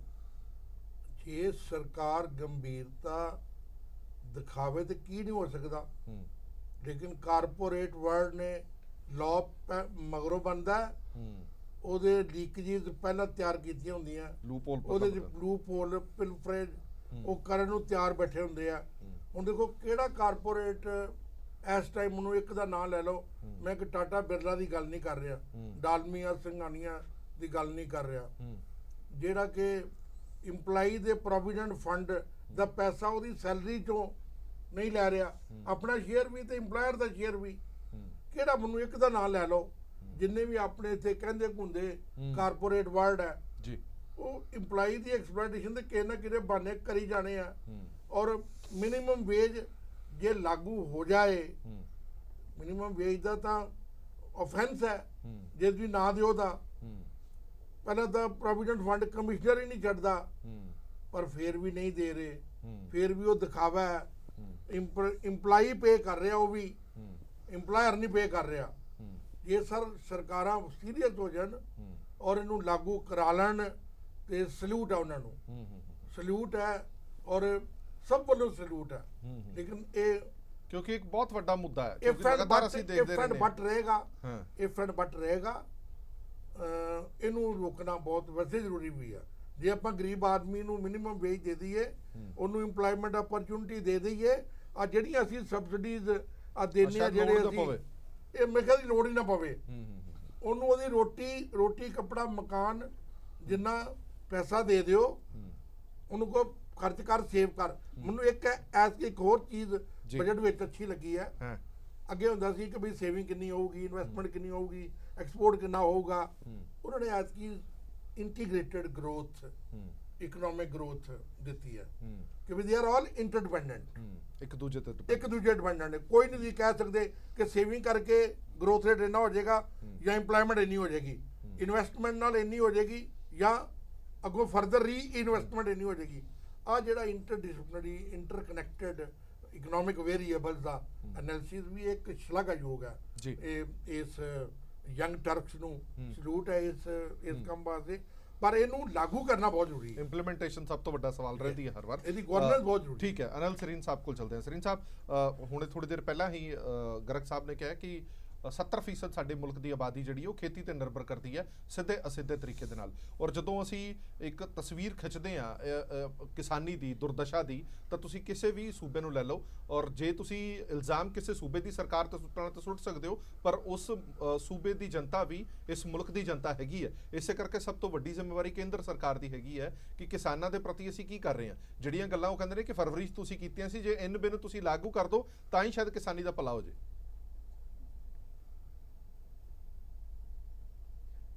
ਹਰਪ੍ਰੀਤ ਜੀ, ਇਸ 'ਚ ਕੋਈ ਦੋ ਰਾਏ ਨਹੀਂ ਗੀ ਕਿ ਜੇ ਅੱਜ ਸਭ ਦੇਸ਼ ਦੇ ਵਿੱਚ ਸਭ ਤੋਂ ਬਦਹਾਲੀ ਹੈਗੀ ਹੈ ਉਹ ਹੈਗੀ ਹੈ ਕਿਸਾਨੀ ਦੀ। ਔਰ ਜਦ ਤੱਕ ਦੇਸ਼ ਦਾ ਕਿਸਾਨ ਤਰੱਕੀ ਨਹੀਂ ਕਰੇਗਾ, ਦੇਸ਼ ਤਰੱਕੀ ਨਹੀਂ ਕਰ ਸਕਦਾ। ਔਰ ਸਾਡੀ ਜਿਹੜੀ ਮੋਦੀ ਸਰਕਾਰ ਹੈ, ਐਨਡੀਏ ਦੀ ਸਰਕਾਰ ਹੈ, ਪਹਿਲੇ ਦਿਨ ਤੋਂ ਅਸੀਂ ਇਸ ਵਿਸ਼ੇ ਦੇ ਉੱਤੇ ਕੰਮ ਕਰ ਰਹੇ ਹਾਂ। ਤੁਸੀਂ ਦੇਖਿਆ ਹੋਣਾ, ਅਸੀਂ ਕੋਸ਼ਿਸ਼ ਕੀਤੀ ਹੈ ਕਿ ਕਿਸਾਨਾਂ ਨੂੰ ਉਹਨਾਂ ਦੀ ਫਸਲ ਦਾ 1.5 ਗੁਣਾ ਮਿਲ ਜਾਏ, ਔਰ 2022 ਤੱਕ ਅਸੀਂ 2 ਗੁਣਾ ਮੁੱਲ ਕਰਨ ਦਾ ਵਾਅਦਾ ਕੀਤਾ ਹੈ, ਉਹਦੇ ਵਾਸਤੇ ਕੰਮ ਵੀ ਕਰ ਰਹੇ ਹਾਂ। ਤੁਸੀਂ ਦੇਖਿਆ ਕਿ ਕਿਸਾਨ ਜਿਹੜਾ ਹੈਗਾ ਸੀਗਾ, ਫਸਲ ਬੀਜਣ ਵੇਲੇ ਸ਼ਾਹੂਕਾਰ ਕੋਲੋਂ 2 ਰੁਪਏ ਸੈਂਕੜੇ ਦੇ ਵਿਆਜ ਦੇ ਉੱਤੇ ਪੈਸੇ ਫੜਦਾ ਸੀ। ਅਸੀਂ 1 ਲੱਖ ਰੁਪਈਆ ਬਿਨਾਂ ਵਿਆਜ ਦੇ ਫਸਲ ਬੀਜਣ ਵੇਲੇ ਲਵੇ, ਫਸਲ ਕੱਟੇ ਪੈਸੇ ਦੇ ਦੇਵੇ, ਕੋਈ ਵਿਆਜ ਨਹੀਂ ਦੇਣਾ ਪਊਗਾ ਉਹਨੂੰ। ਫਿਰ ਉਹਦੇ ਬਾਅਦ ਕਿਸਾਨ ਬਜ਼ੁਰਗ ਹੋ ਜਾਂਦਾ, ਉਹਨੂੰ ਪੈਨਸ਼ਨ ਦੀ ਯੋਜਨਾ ਅਸੀਂ ਲਾਗੂ ਕਰਾ ਦਿੱਤੀ। ਇਸ ਤਰੀਕੇ ਦੇ ਨਾਲ ਅਸੀਂ ਸੋਇਲ ਹੈਲਥ ਕਾਰਡ ਇੰਟਰੋਡਿਊਸ ਕੀਤੇ, ਸਬਸਿਡੀ ਰੇਟ ਤੇ ਅਦਰ ਇੰਟਰਸਟ ਜਿਹੜੇ ਫਾਰਮਰ ਨੂੰ ਚਾਹੀਦੇ ਨੇ, ਲੋਨ ਚਾਹੀਦੇ ਨੇ, ਉਹਦੇ ਵਾਸਤੇ ਦਿੱਤਾ। ਇਸ ਤਰੀਕੇ ਦੇ ਨਾਲ ਅਸੀਂ ਚਾਹੁੰਦੇ ਹੈਗੇ ਆ। ਸਰੀਨ ਸਾਹਿਬ, ਸਵਾਲ ਇਹ ਹੈ, ਸਵਾਲ ਤੁਹਾਡੇ ਵਿਰੋਧੀ ਪਾਰਟੀਆਂ ਇਹ ਕਰਦੀਆਂ ਨੇ ਕਿ ਤੁਸੀਂ 2022 ਤੱਕ ਇਹ ਹਾਮੀ ਭਰੀ ਸੀ ਕਿ ਆਮਦਨ ਦੁਗਣੀ ਕਰਾਂਗੇ, 2022 ਨੂੰ ਹੁਣ ਵਰੇ ਹੀ ਕਿੰਨੇ ਰਹਿ ਗਏ ਨੇ, ਉਸ ਮੁਤਾਬਕ ਤਾਂ ਲਗਭਗ ਅੱਧੀ ਵੱਧ ਜਾਣੀ ਚਾਹੀਦੀ ਸੀ, ਪਰ ਗਰੋਥ ਹੋਈ ਹੈ 2.3 ਜਾਂ 3.2। ਨਹੀਂ, ਮੈਨੂੰ ਇੱਕ ਚੀਜ਼ ਦੱਸੋ, ਬਿਲਕੁਲ ਮੇਰੇ ਮੈਨੂੰ ਹਰਪ੍ਰੀਤ ਜੀ ਇੱਕ ਚੀਜ਼ ਦੱਸੋ, ਜਦ ਤੱਕ ਮੋਦੀ ਸਰਕਾਰ ਨਹੀਂ ਸੀ ਆਈ, ਕਦੀ ਕਿਸੇ ਨੇ ਸੋਚਿਆ ਸੀਗਾ ਕਿ 12 ਰੁਪਏ ਦੇ ਵਿੱਚ ਤੁਹਾਨੂੰ ਸੁਰੱਖਿਆ ਬੀਮਾ ਮਿਲ ਜਾਊਗਾ? 16 ਕਰੋੜ ਲੋਕਾਂ ਨੇ ਲਾਭ ਉਠਾਇਆ। 330 ਰੁਪਏ ਵਿੱਚ ਤੁਹਾਨੂੰ ਬੀਮਾ ਯੋਜਨਾ ਮਿਲੇਗਾ, 6 ਕਰੋੜ ਲੋਕਾਂ ਨੇ ਲਾਭ ਉਠਾਇਆ। ਹਰ ਗਰੀਬ ਦਾ ਖਾਤਾ ਖੁੱਲੇਗਾ, 35 ਕਰੋੜ ਤੋਂ ਵੱਧ ਯਾਨੀ ਕਿ 36 ਕਰੋੜ ਦੇ ਕਰੀਬ ਜਨਧਨ ਦੇ ਖਾਤੇ ਖੁੱਲ ਗਏ। ਮੁਦਰਾ ਯੋਜਨਾ ਦੇ ਤਹਿਤ 19 ਕਰੋੜ ਤੋਂ ਵੱਧ ਲੋਕਾਂ ਨੂੰ ਅਸੀਂ ਲੋਨ ਦਿੱਤਾ ਹੈ ਸਬਸਿਡਾਈਜ਼ ਰੇਟ ਦੇ ਉੱਤੇ, ਤਾਂ ਕਿ ਉਹ ਸਵੈ ਰੋਜ਼ਗਾਰ ਆਪਣਾ ਰੋਜ਼ਗਾਰ ਪੈਦਾ ਕਰ ਸਕਣ। ਸਰੀਨ ਸਾਹਿਬ, ਮੈਂ ਸਵਾਲ ਕੁਝ ਹੋਰ ਕਰ ਰਹੇ ਹਾਂ, ਤੁਸੀਂ ਗੋਲ ਕਿਧਰੇ ਹੋਰ ਹੀ ਲੈ ਗਏ ਹੋ। ਮੈਂ ਤਾਂ ਕਿਸਾਨਾਂ ਦੀ ਗੱਲ ਕਰ ਰਿਹਾ ਕਿ ਕਿਸਾਨਾਂ ਨੂੰ ਅਸੀਂ ਕੀ ਦਿੱਤਾ। ਮੈਂ ਕਿਸਾਨਾਂ ਤੇ ਮੈਂ ਕਿਸਾਨਾਂ ਦੀ ਤੁਹਾਨੂੰ ਮੈਂ ਦੱਸ ਰਿਹਾ ਜੀ, ਅਸੀਂ ਉਹਦਾ ਮੁੱਲ ਜਿਹੜਾ ਹੈਗਾ ਵਧਾਉਣ ਦੀ ਕੋਸ਼ਿਸ਼ ਕੀਤੀ। ਯੂਰੀਆ ਦੇ ਅੱਗੇ ਲਾਠੀ ਚਾਰਜ ਹੁੰਦੇ ਸਨ, ਨੀਮ ਕੋਟਡ ਯੂਰੀਆ ਦਿੱਤਾ। 1 ਲੱਖ ਰੁਪਈਆ ਬਿਨਾਂ ਇੰਟਰਸਟ ਦੇ ਸੀ ਉਹ ਦਿੱਤਾ। ਇਸ ਤਰੀਕੇ ਦੇ ਨਾਲ ਅਸੀਂ ਪੈਨਸ਼ਨ ਯੋਜਨਾ 14.5 ਕਰੋੜ ਤੋਂ ਵੱਧ ਕਿਸਾਨਾਂ ਵਾਸਤੇ ਪੈਨਸ਼ਨ ਯੋਜਨਾ ਲੈ ਕੇ ਆਏ ਆ। ਇਸ ਤਰੀਕੇ ਦੇ ਨਾਲ ਕਿਸਾਨ ਦਾ ਜੀਵਨ ਪੱਧਰ ਕਿਵੇਂ ਉੱਚਾ ਚੱਕਿਆ ਜਾ ਸਕਦਾ ਹੈ, ਉਹਨੂੰ ਫਸਲ ਦਾ ਵਾਜਬ ਮੁੱਲ ਕਿਵੇਂ ਮਿਲ ਸਕਦਾ ਹੈ, ਇਹ ਸਾਰਿਆਂ ਵਾਸਤੇ ਇੱਕ ਕੰਮ ਚੱਲ ਰਿਹਾ ਹੈ। ਅਸੀਂ ਬਹੁਤ ਹੱਦ ਤੱਕ ਅਚੀਵ ਕੀਤਾ ਹੈ, ਹਜੇ ਬਹੁਤ ਅਚੀਵ ਕਰਨਾ ਰਹਿੰਦਾ ਹੈ, ਲੇਕਿਨ ਇੰਨਾ ਵਿਸ਼ਵਾਸ ਦਿਲਾਉਂਦੇ ਆ ਕਿ ਅਸੀਂ ਜੋ ਵਾਅਦਾ ਕੀਤਾ ਹੈ ਉਹ 100% ਇਨ ਬਿਨ ਪੂਰਾ ਕਰਾਂਗੇ, ਟਾਈਮ ਬਾਉਂਡ ਸਮੇਂ ਦੇ ਵਿੱਚ ਕਰਾਂਗੇ। ਇਸ ਗੱਲ ਦਾ ਵਿਸ਼ਵਾਸ ਮੈਂ ਆਪਣੀ ਪਾਰਟੀ ਵੱਲੋਂ, ਆਪਣੀ ਸਰਕਾਰ ਵੱਲੋਂ। ਮੈਂ ਇੱਕ ਮਿੰਟ ਵਾਪਸ ਆਣਾ, ਗਰਗ ਸਾਹਿਬ ਕੁਝ ਕਹਿਣਾ ਚਾਹੁੰਦਾ। ਹਾਂਜੀ ਗਰਗ ਸਾਹਿਬ। ਸਰੀਨ ਸਾਹਿਬ, ਇਹ ਸਾਰੀਆਂ ਗੱਲਾਂ ਬੇਸਿਕਲੀ ਟੀਵੀ ਚੈਨਲ ਦੇ ਉੱਤੇ ਬੈਠ ਕੇ ਜਾਂ ਇਹਦੇ ਭਾਸ਼ਣ ਦੇ ਨੇ ਬਹੁਤ ਚੰਗੇ ਲੱਗਦੇ ਆ। ਪ੍ਰੈਕਟੀਕਲ ਜਿਹੜੀ ਸਿਚੁਏਸ਼ਨ ਹੈ ਟੋਟਲੀ ਡਿਫਰੈਂਟ ਹੈਗੀ ਹੈ। ਤੁਸੀਂ ਅੱਜ ਗੱਲ ਕਰ ਰਹੇ ਹੋ, ਕਦੇ ਜਨ ਧਨ ਯੋਜਨਾ ਦੀ ਗੱਲ ਕਰ ਰਹੇ ਹੋ, ਦੂਸਰੇ ਸਰੀਨ ਸਾਹਿਬ ਮੈਂ ਵਿੱਚ ਨਹੀਂ ਬੋਲਿਆ ਤੁਹਾਡੇ। ਜੇ ਤੁਸੀਂ ਬੋਲ ਲਓ ਮੈਂ ਬਾਅਦ ਚ ਬੋਲਣਾ, ਕੋਈ ਨਹੀਂ। ਚਲੋ ਕੋਈ ਨਹੀਂ ਗਰਗ ਸਾਹਿਬ, ਤੁਸੀਂ ਗੱਲ ਕੰਪਲੀਟ ਕਰੋ। ਸਰੀਨ ਸਾਹਿਬ ਤੁਹਾਡੇ ਤੋਂ ਬਾਅਦ ਚ ਜਵਾਬ ਲੈਣਾ। ਹਾਂਜੀ ਗਰਗ ਸਾਹਿਬ ਬੋਲੋ ਸਰ। ਬੋਲੋ। ਸਰੀਨ ਸਾਹਿਬ, ਜਿਹੜਾ ਹੈਗਾ ਗਰਾਊਂਡ ਰਿਐਲਿਟੀ ਕੁਝ ਹੋਰ ਹੈ। ਜਿੰਨਾ ਤੁਸੀਂ ਬੀਮਾ ਯੋਜਨਾਵਾਂ ਦੀ ਗੱਲ ਕਰਦੇ ਹੋ, ਜਿੰਨਾ ਤੁਸੀਂ ਜਨ ਧਨ ਯੋਜਨਾ ਦੀ ਗੱਲ ਕਰਦੇ ਹੋ, ਕਿਰਪਾ ਕਰਕੇ ਅਗਲੀ ਵਾਰੀ ਜਦੋਂ ਡਿਬੇਟ ਚਾਹੋਗੇ ਉਹਦਾ ਡਾਟਾ ਪ੍ਰੈਕਟੀਕਲ ਗਰਾਊਂਡ ਰਿਐਲਿਟੀ ਲੈ ਕੇ ਆਉਣਾ, ਆਪਾਂ ਉਸ ਦੇ ਉੱਤੇ ਬਹਿਸ ਕਰ ਲਵਾਂਗੇ। ਜਿੱਥੋਂ ਤੱਕ ਕਿਸਾਨ ਬੀਮਾ ਯੋਜਨਾ ਦੀ ਗੱਲ ਹੈਗੀ ਹੈ, ਇਹ ਬਿਲਕੁਲ ਸਿੱਧ ਹੋ ਗਿਆ। ਕਿਸਾਨ ਜਥੇਬੰਦੀਆਂ ਵੀ ਕਹਿ ਰਹੀਆਂ, ਸਾਰੇ ਅਰਥ ਸ਼ਾਸਤਰੀ ਕਹਿ ਰਹੇ ਨੇ, ਇਹ ਬਹੁਤ ਵੱਡਾ ਫਰਾਡ ਤੇ ਬਹੁਤ ਵੱਡਾ ਘੁਟਾਲਾ ਹੈਗਾ, ਜਿਹਦਾ ਕਿ ਕਿਸਾਨਾਂ ਨੂੰ ਕਿਸਾਨ ਬੀਮਾ ਯੋਜਨਾ ਦਾ ਕੋਈ ਬੈਨੀਫਿਟ ਨਹੀਂ ਹੋਇਆ। ਕਿੰਨੇ ਕਿਸਾਨਾਂ ਨੂੰ ਉਸ ਦਾ ਬੈਨੀਫਿਟ ਹੈ? ਉਸ ਤੋਂ ਕਈ ਗੁਣਾ ਜ਼ਿਆਦਾ ਤਾਂ ਤੁਸੀਂ ਪ੍ਰੀਮੀਅਮ ਦੇਤਾ ਇਹਨਾਂ ਕੰਪਨੀਆਂ ਨੂੰ। ਔਰ ਇਹ ਜਿਹੜਾ ਠੇਕਾ ਹੈਗਾ ਪ੍ਰੀਮੀਅਮ ਕੰਪਨੀ ਇੰਸ਼ੋਰੈਂਸ ਹੈ, ਸਿਰਫ ਪ੍ਰਾਈਵੇਟ ਕੰਪਨੀਆਂ ਤੇ ਕਿਉਂ?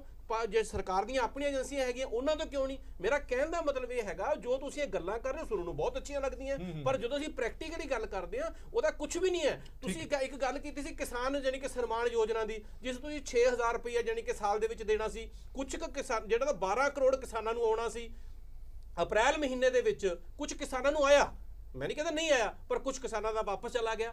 ਉਸ ਤੋਂ ਬਾਅਦ ਇਹਦੀ ਕੀ ਸਿਚੁਏਸ਼ਨ ਹੈ? ਕੀ ਇਹ ਰੈਗੂਲਰ ਆਏਗਾ ਜਾਂ ਨਹੀਂ ਆਏਗਾ? ਲੋਕਾਂ ਨੂੰ ਹਾਲੇ ਉਸ ਚੀਜ਼ ਦਾ ਵਿਸ਼ਵਾਸ ਨਹੀਂ ਹੈਗਾ। ਹਾਂਜੀ ਸਰੀਨ ਸਾਹਿਬ ਜਵਾਬ ਦਿਓ, ਫਿਰ ਮੈਂ ਅੱਗੇ ਵਧਣਾ। ਮੈਂ ਗਰਗ ਸਾਹਿਬ, ਮੈਂ ਜਿਹੜੀ ਗੱਲ ਕਰ ਰਿਹਾ ਮੈਂ ਆਥੈਂਟਿਕ ਕਰ ਰਿਹਾ, ਮੈਂ ਕੋਈ ਵੇਗ ਗੱਲ ਨਹੀਂ ਕਰ ਰਿਹਾ।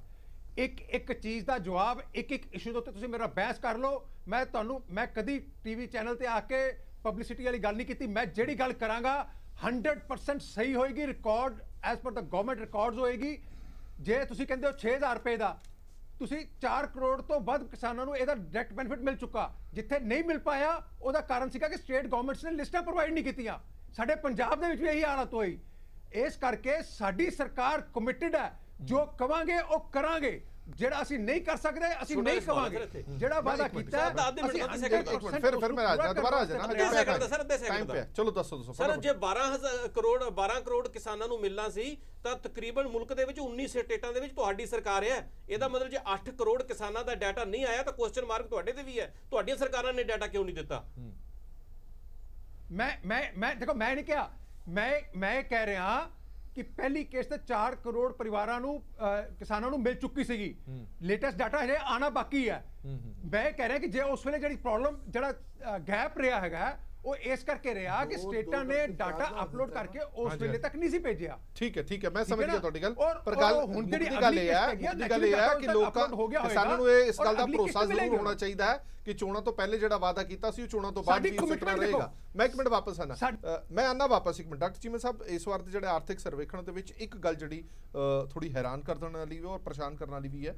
ਇਸ ਸਰਵੇਖਣ ਦੇ ਵਿੱਚ ਮੰਨਿਆ ਗਿਆ ਕਿ ਭਵਿੱਖ ਦੇ ਵਿੱਚ ਪਾਣੀ ਦੀ ਕਿੱਲਤ ਆ ਸਕਦੀ ਹੈ ਔਰ ਆਏਗੀ। ਉਸ ਤੇ ਸਰਕਾਰ ਨੂੰ ਗੰਭੀਰ ਹੋਣਾ ਬੜਾ ਜ਼ਰੂਰੀ ਹੈ। ਔਰ ਮੈਨੂੰ ਲੱਗਦਾ ਕਿ ਪਹਿਲੀ ਵਾਰੀ ਹੈਗਾ ਕਿ ਸਰਕਾਰਾਂ ਨੇ ਘੱਟੋ ਘੱਟ ਇਸ ਨੂੰ ਇੱਕ ਗੰਭੀਰ ਮੁੱਦਾ ਸਮਝਿਆ ਤਾਂ ਸਹੀ, ਇਹਦੇ ਤੇ ਕੁਝ ਕਰਨ ਦੀ ਗੱਲ ਕੋਈ ਹਾਮੀ ਤਾਂ ਭਰੀ। ਇਹ ਤੁਹਾਨੂੰ ਲੱਗਦਾ ਕਿ ਹੁਣ ਇਹ ਬਿਲਕੁਲ ਠੀਕ ਟਾਈਮ ਹੈਗਾ ਕਿ ਜੇਕਰ ਹੁਣ ਵੀ ਗੰਭੀਰ ਨਾ ਹੋਏ ਤਾਂ ਸਾਡੀ ਹਾਲਤ ਵੀ ਹੋਰਾਂ ਵਾਂਗੂ ਹੋਏਗੀ ਜਿਵੇਂ ਉਹ ਪਾਣੀ ਤੋਂ ਪਿਆਸੇ ਮਰ ਰਹੇ ਨੇ? ਦੇਖੋ, ਮੇਰੇ ਖਿਆਲ ਆਰਥਿਕ ਸਰਵੇਖਣ ਤੋਂ ਪਹਿਲਾਂ ਦੇਸ਼ ਦੇ ਪ੍ਰਧਾਨ ਮੰਤਰੀ ਨੇ ਸਭ ਤੋਂ ਜ਼ੋਰ ਸ਼ੋਰ ਦੇ ਨਾਲ ਇਹ ਮੁੱਦਾ, ਜਿਹੜਾ ਕਿ ਮੈਂ ਸਮਝਦਾ ਕਿ ਰਿਐਲਿਟੀ ਹੈ ਜੀ, ਕਿਉਂਕਿ ਡੇ ਬਾਈ ਡੇ ਜਿੰਨਾ ਪਾਣੀ ਅਸੀਂ ਧਰਤੀ ਚੋਂ ਕੱਢੀ ਜਾ ਰਹੇ ਹਾਂ ਉਹਦੇ ਮੁਤਾਬਕ ਜਿਹੜੀ ਰੀਚਾਰਜਿੰਗ ਹੋ ਰਹੀ ਹੈ ਉਹ ਬਹੁਤ ਹੀ ਘੱਟ, ਔਰ ਇਹ ਬਹੁਤ ਵੱਡੀ ਸਮੱਸਿਆ ਆਉਣ ਵਾਲੇ ਸਮਿਆਂ ਦੀ ਜਿਹੜੀ ਹੈ ਉਹ ਸਾਡੇ ਦੇਸ਼ ਦੀ ਹੈ, ਜਿਹਦੀ ਮੈਂ ਸਮਝਦਾ ਕਿ ਕਿਸੇ ਪਾਰਟੀ ਨੂੰ ਨਹੀਂ, ਸਾਰਿਆਂ ਨੂੰ ਜਿਹੜੀ ਹੈਗੀ ਹੈ, ਜਾਂ ਸਾਰੇ ਧਰਮਾਂ ਨੂੰ, ਸਾਰੀਆਂ ਪਾਰਟੀਆਂ ਨੂੰ, ਸਾਰੇ ਲੋਕਾਂ ਨੂੰ ਉੱਪਰ ਉੱਠ ਕੇ ਸੋਚਣਾ ਪਊਗਾ ਕਿ ਪਾਣੀ ਦੀ ਬਚਤ ਕਿਵੇਂ ਕੀਤੀ ਜਾਵੇ, ਇਸ ਚੀਜ਼ ਨੂੰ ਰੋਕਿਆ ਕਿਵੇਂ ਜਾਵੇ। ਜਿਹੜਾ ਆਉਣ ਵਾਲੇ ਸਮੇਂ ਦਾ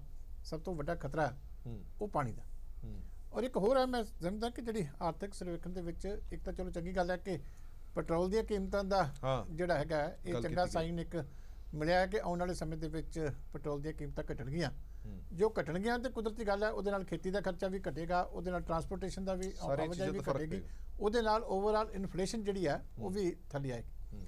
ਇੱਕ ਜਿਹੜੀਆਂ ਕੁਝ ਸਮੱਸਿਆਵਾਂ, ਪਰਮਾਤਮਾ ਕਰੇ ਲੜਾਈ ਨਾ ਹੋਵੇ, ਕਿਤੇ ਅਰਬ ਦੇ ਵਿੱਚ ਲੜਾਈ ਛਿੜ ਜੇ ਤੇ ਫੇਰ ਚਲੋ ਤਾਂ ਕਰ ਕੁਝ ਵੀ ਨਹੀਂ ਕਹਿ ਸਕਦੇ। ਜਿਹੜੀ ਕੁਦਰਤੀ ਜਿਹੜੇ ਹਾਲਾਤ ਇਦਾਂ ਦੇ ਬਣ ਜਾਣ ਉਹਦੇ ਤਾਂ ਕੁਝ ਨਹੀਂ ਹੋ ਸਕਦਾ, ਬੜੀ ਮੁਸ਼ਕਿਲ ਹਾਲਾਤ ਠੱਲੇ ਨੇ। ਲੇਕਿਨ ਇੱਕ ਇਹ ਹੈ ਕਿ ਜਿਹੜੀਆਂ ਵੱਡੀ ਜਿਹੜੀਆਂ ਚੀਜ਼ਾਂ ਨੂੰ ਐਡਰੈਸ ਕਰਨ ਦੀ ਕੋਸ਼ਿਸ਼ ਕੀਤੀ ਗਈ ਆ ਉਹਦੇ ਉੱਤੇ ਧਿਆਨ ਫੋਕਸ ਕੀਤਾ ਗਿਆ, ਖਾਸ ਕਰਕੇ ਐਮਪਲੋਇਮੈਂਟ ਦੇ ਬਾਰੇ 'ਚ ਜੀ। ਜਿਹੜੀ ਸੋਚ ਹੈ ਆਰਥਿਕ ਸਰਵੇਖਣ ਦੇ ਹਿਸਾਬ ਦੇ ਨਾਲ ਮੈਂ ਸਮਝਦਾ ਕਿ ਉਹ ਜਿਹੜੀ ਹੌਲੀ ਹੌਲੀ ਸਾਡੀ ਬਦਲ ਰਹੀ ਕਿ ਇਨਵੈਸਟਮੈਂਟ ਦੇ ਨਾਲ ਜਿਹੜੀ ਪਹਿਲਾਂ ਆਪਾਂ ਸੋਚਦੇ ਹਾਂ ਕਿ ਲੇਬਰ ਜਿਹੜੀ ਹੈਗੀ ਆ ਉਹਨੂੰ ਨੁਕਸਾਨ ਹੁੰਦਾ, ਜੌਬ ਅਪਰਚੁਨਿਟੀਜ਼ ਘਟਦੀਆਂ ਨੇ ਜੀ, ਪਰ ਹੌਲੀ ਹੌਲੀ ਜਿਹੜੀ ਹੁਣ ਅਰਥ ਸ਼ਾਸਤਰੀਆਂ ਦੀ ਰਾਏ ਜਿਹੜੀ ਬਣਦੀ ਨਜ਼ਰ ਆਉਂਦੀ ਹੈ ਕਿ ਇਨਵੈਸਟਮੈਂਟ ਦੇ ਨਾਲ ਜੋ ਉਹਨਾਂ ਨੇ ਅੱਜ ਅੰਕੜੇ ਦਿੱਤੇ ਆ ਕਿ ਛੋਟੀਆਂ ਯੂਨਿਟਸ ਦੇ ਵਿੱਚ ਪ੍ਰੋਡਕਟਿਵਿਟੀ ਘੱਟ ਹੋਈ ਹੈ, ਐਮਪਲੋਇਮੈਂਟ ਘੱਟ ਹੋਈ ਹੈ, ਨੰਬਰ ਉਹਨਾਂ ਦਾ ਓਵਰਆਲ 50% ਦੇ ਕਰੀਬ ਹੈ, ਔਰ ਵੱਡੀਆਂ ਦੀ ਗਿਣਤੀ ਭਾਵੇਂ 6% ਹੈ, ਉਹਦੇ ਨਾਲ ਐਮਪਲੋਇਮੈਂਟ ਬਹੁਤ ਜ਼ਿਆਦਾ ਹੋਈ ਹੈ।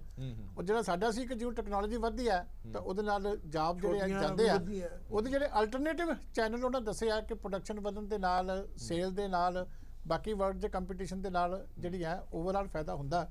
ਮੈਂ ਸਮਝਦਾ ਕਿ ਇਹਨਾਂ ਚੀਜ਼ਾਂ ਦਾ ਫਾਇਦਾ ਜਿਹੜੀ ਹੈ ਆਉਣ ਵਾਲੇ ਸਮੇਂ ਦੇ ਵਿੱਚ ਜਿਹੜੀ ਸਾਡੀ ਪਲੈਨਿੰਗ ਹੋਏਗੀ, ਕਿਉਂਕਿ ਇਹ ਬੜਾ ਵੱਡਾ ਕੰਸਰਨ ਹੈ ਕਿ ਇਸ ਵੇਲੇ ਜਿਹੜਾ ਜੌਬ ਲੋਕਾਂ ਨੂੰ ਕਿਵੇਂ ਪ੍ਰੋਵਾਈਡ ਕਰਨਾ।